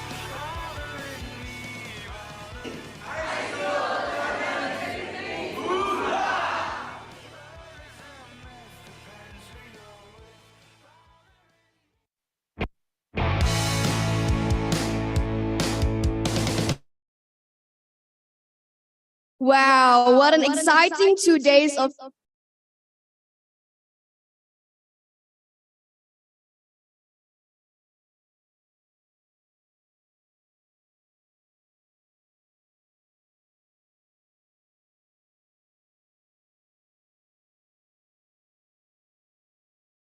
All right. Ladies and gentlemen, we have had productive and inspiring time together, and this event has about to come to the very end. I hope you have found the presentations on this conference are informative and helpful. But before we end this event, please allow me to announce the awards winner for ISICO 2023. First, I will announce the second and best paper category. Be prepared. Let's begin with our best paper. The winner for best second paper category goes to Ms. Natasha Deborah and Mr. Mushannifun Faiz Sugihartanto from Institute Technology 10 November. Article entitled Assessment of Sustainable Packaging Supply Chain Management using Life Cycle Assessment Method, Case Study FMCG Company in Indonesia. Natasha Deborah and Mr. Mushannifun Faiz Sugihartanto invite you to come and give testimony towards this event. To our chairman of ISICO 2023, Dr. Aras Maya, we invite you to present the certificate.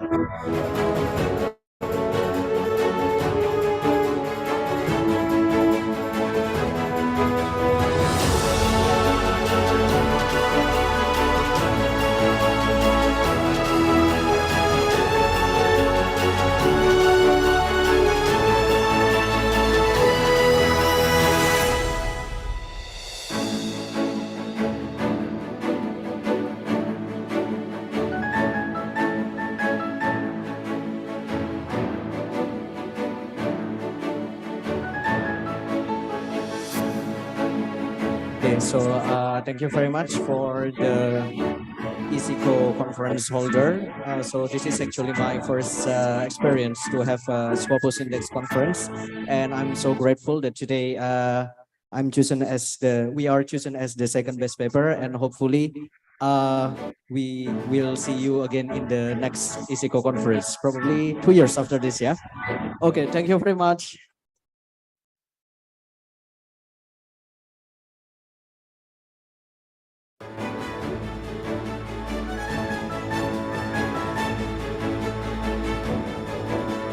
Congratulations to Ms. Natasha Deborah and Mr. Mushannifun Faiz Sugihartanto. And thank you to Dr. Aras. Now, let's continue to the best paper winner. The winner for the best paper category goes to Ms. Rafika Rahmawati, Ms. Erma Suryani, Mr. Mujahidin, Mr. Sulyancho, Mr. Tiffany Hui Kwang Yu, and Mr. Ruli Agus Hendrawan from Institute Technology 10 November, NTUSD Taiwan, and Fengcha University, with the article entitled Driving Towards a Green Future, a System Dynamics Modeling of Electric Vehicle Market Share in Taiwan. To Ms. Rafika Rahmawati, Ms. Erma Suryani, Mr. Mujahidin, Mr. Shoyancho, Ms. Tiffany Hui Kwang Yu, and Mr. Ruli Agus Hendrawan, we invite you to give testimony towards this event through Zoom.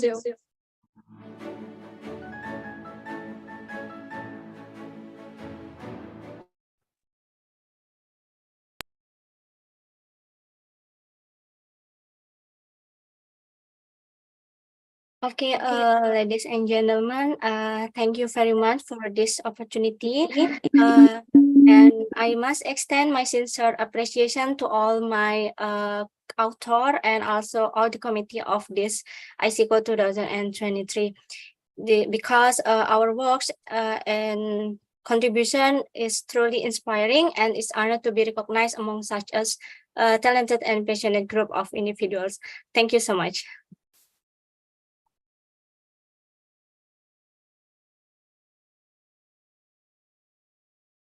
Congratulations for Ms. Rafika Rahmawati, Ms. Erma Suryani, Mr. Mujahidin, Mr. Shoyan Cho, Ms. Tiffany Hui Kwang Yu, and Mr. Ruli Agus Fizrahman. We'll send the certificate after the event. Once again, congratulations for all researchers and practitioners who have given their best in this event. Now, I would like to continue by announcing the winner and second of best presentation category. The winner for the second best presentation category goes to Pambudi from National Cheng Kung University with the article entitled On-Premise Software versus Cloud-Based Software under the Presence of Product Only. To Mr. Pandudwi Luhur, we invite you to give testimony towards this event through Zoom.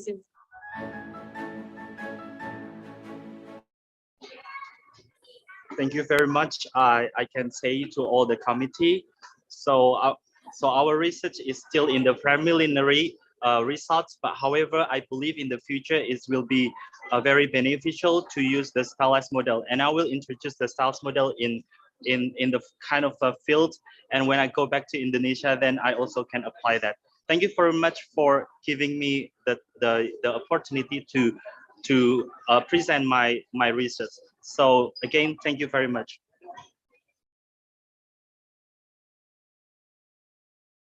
Congratulations once again for Mr. Pandudwi Luhur Pambudi. Committee will send the certificate after the event. Now, let's continue to the best presentation winner. The last one, of course. The winner for best presentation category goes to Mr. Tony Dwi Susanto from Institut Teknologi 10 November with the article entitled Evaluating Influence of Attitude versus Knowledge and Individual Factors versus Intervention Factor on Information Security Awareness in Local Government. To Mr. Tony Dwi Susanto, we invite you to come and give testimony towards this event. And to our chairman of ISICO 2023, Dr. Aras Maya, we invite you to present the certificate.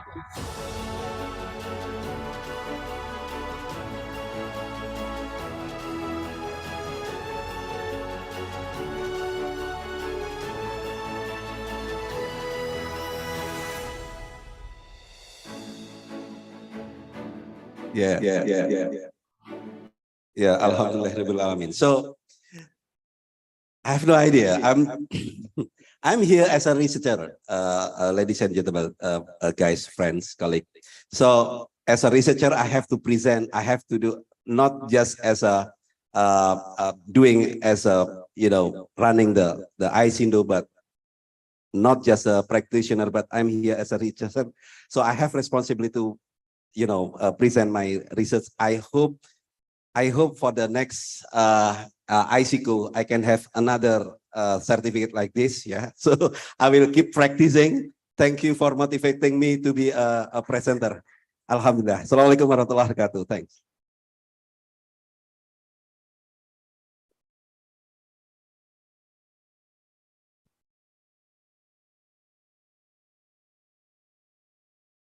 Thank you for Mr. Tony Dwi Susanto and Dr. Aras Maya. Once more, I would like to say congratulations for all the winners who have been really inspirational. Finally, ladies and gentlemen, we have reached the end of the Seventh Information Systems International Conference, or ISICO 2023. But before we end our conference, I would like to invite Dr. Aras Maya Indraswari Ascom to give a closing speech for the Seventh ISICO 2023.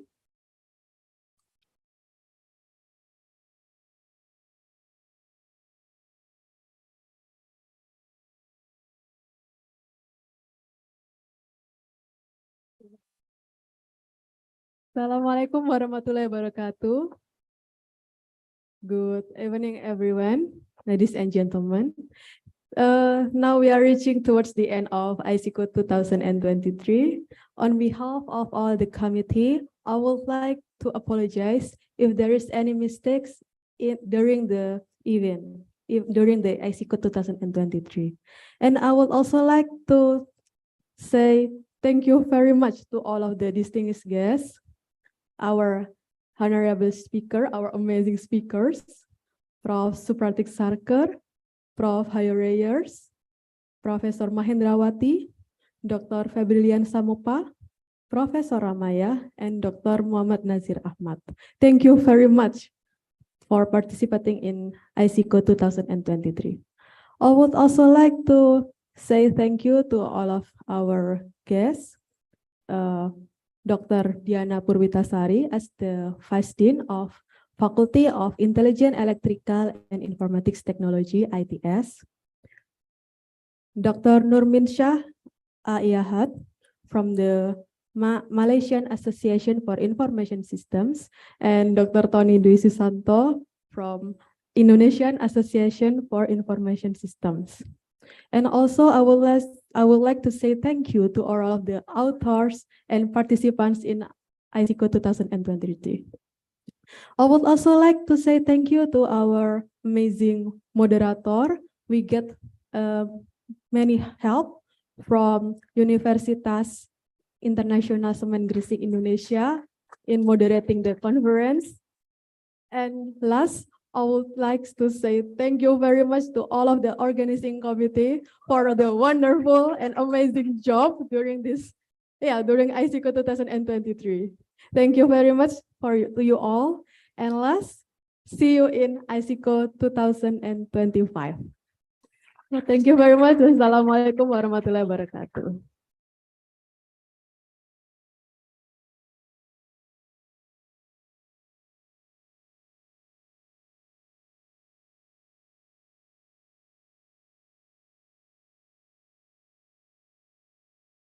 Thank you, Dr. Arasmaya, for the closing statement. I want to thank you, RTS officials, special guests, and all participants from all around the world for your participations and support for this conference. It's been a great opportunity for me to lead this event until the end.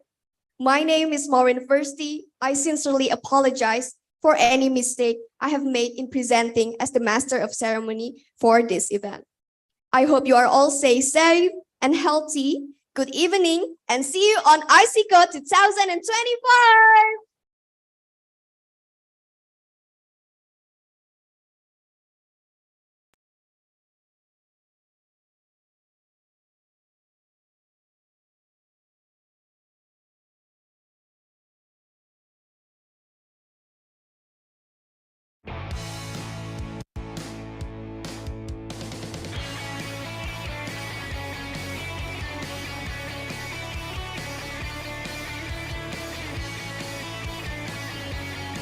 If participant want to take a picture, we would like to take a picture once more. You can gather to the stage as well, so we can take a picture again.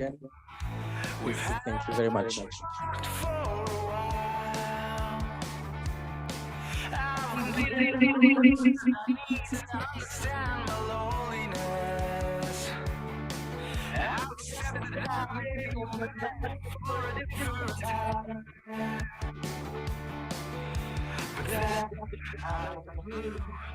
A sparkle to seem to generate.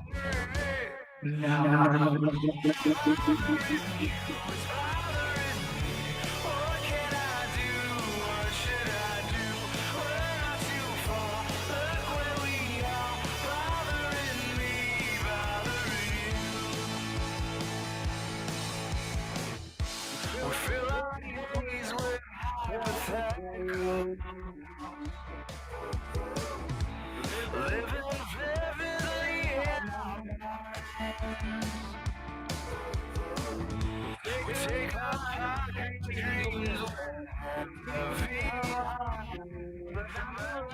maybe we can start something right. A spark or two seem to generate. Now I'm bothering you, it's bothering me. What can I do? What can I do? What to find? Bothering me, bothering you, bothering me. Feel something,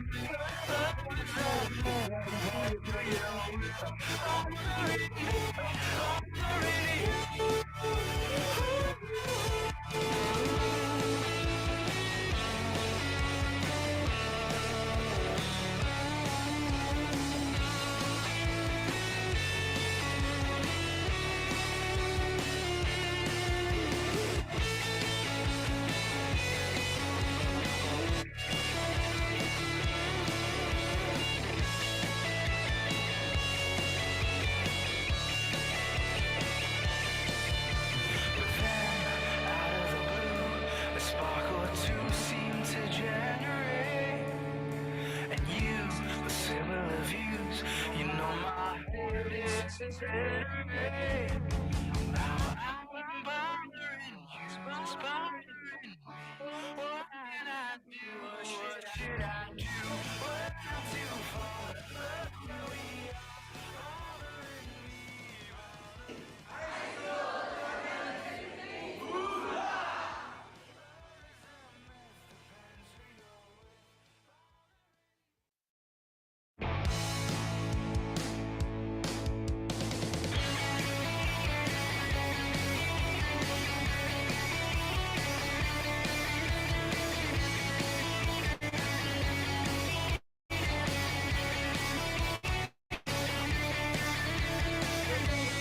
We're both strangers to a miracle.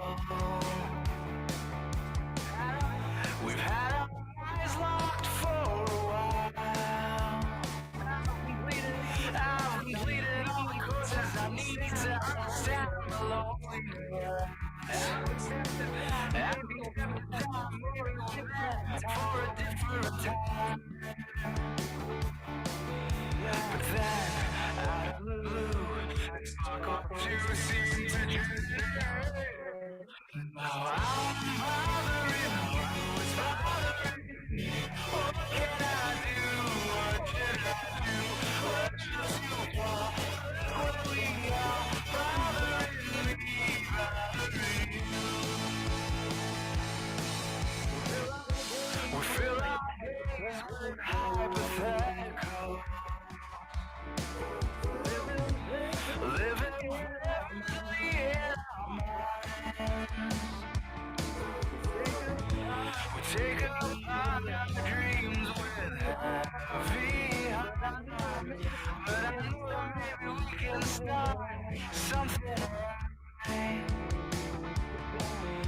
But then, out of our blue, a spark or two seems to generate. Now I'm bothering you, it's bothering me. What can I do? What can I do? To find where we are, bothering me, bothering you. Bothering me, feel something,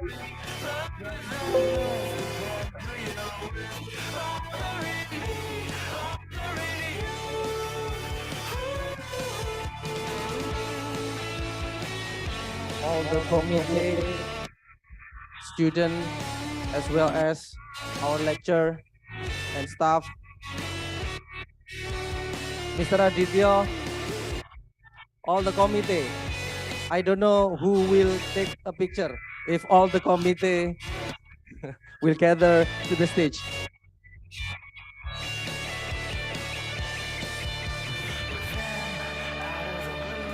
A spark or two seem to generate.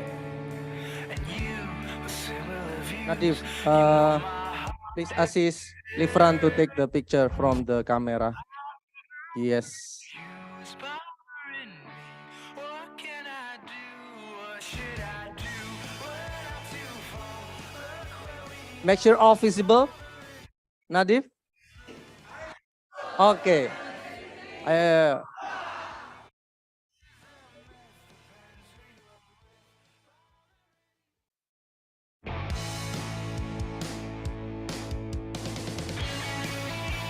Once more from the camera.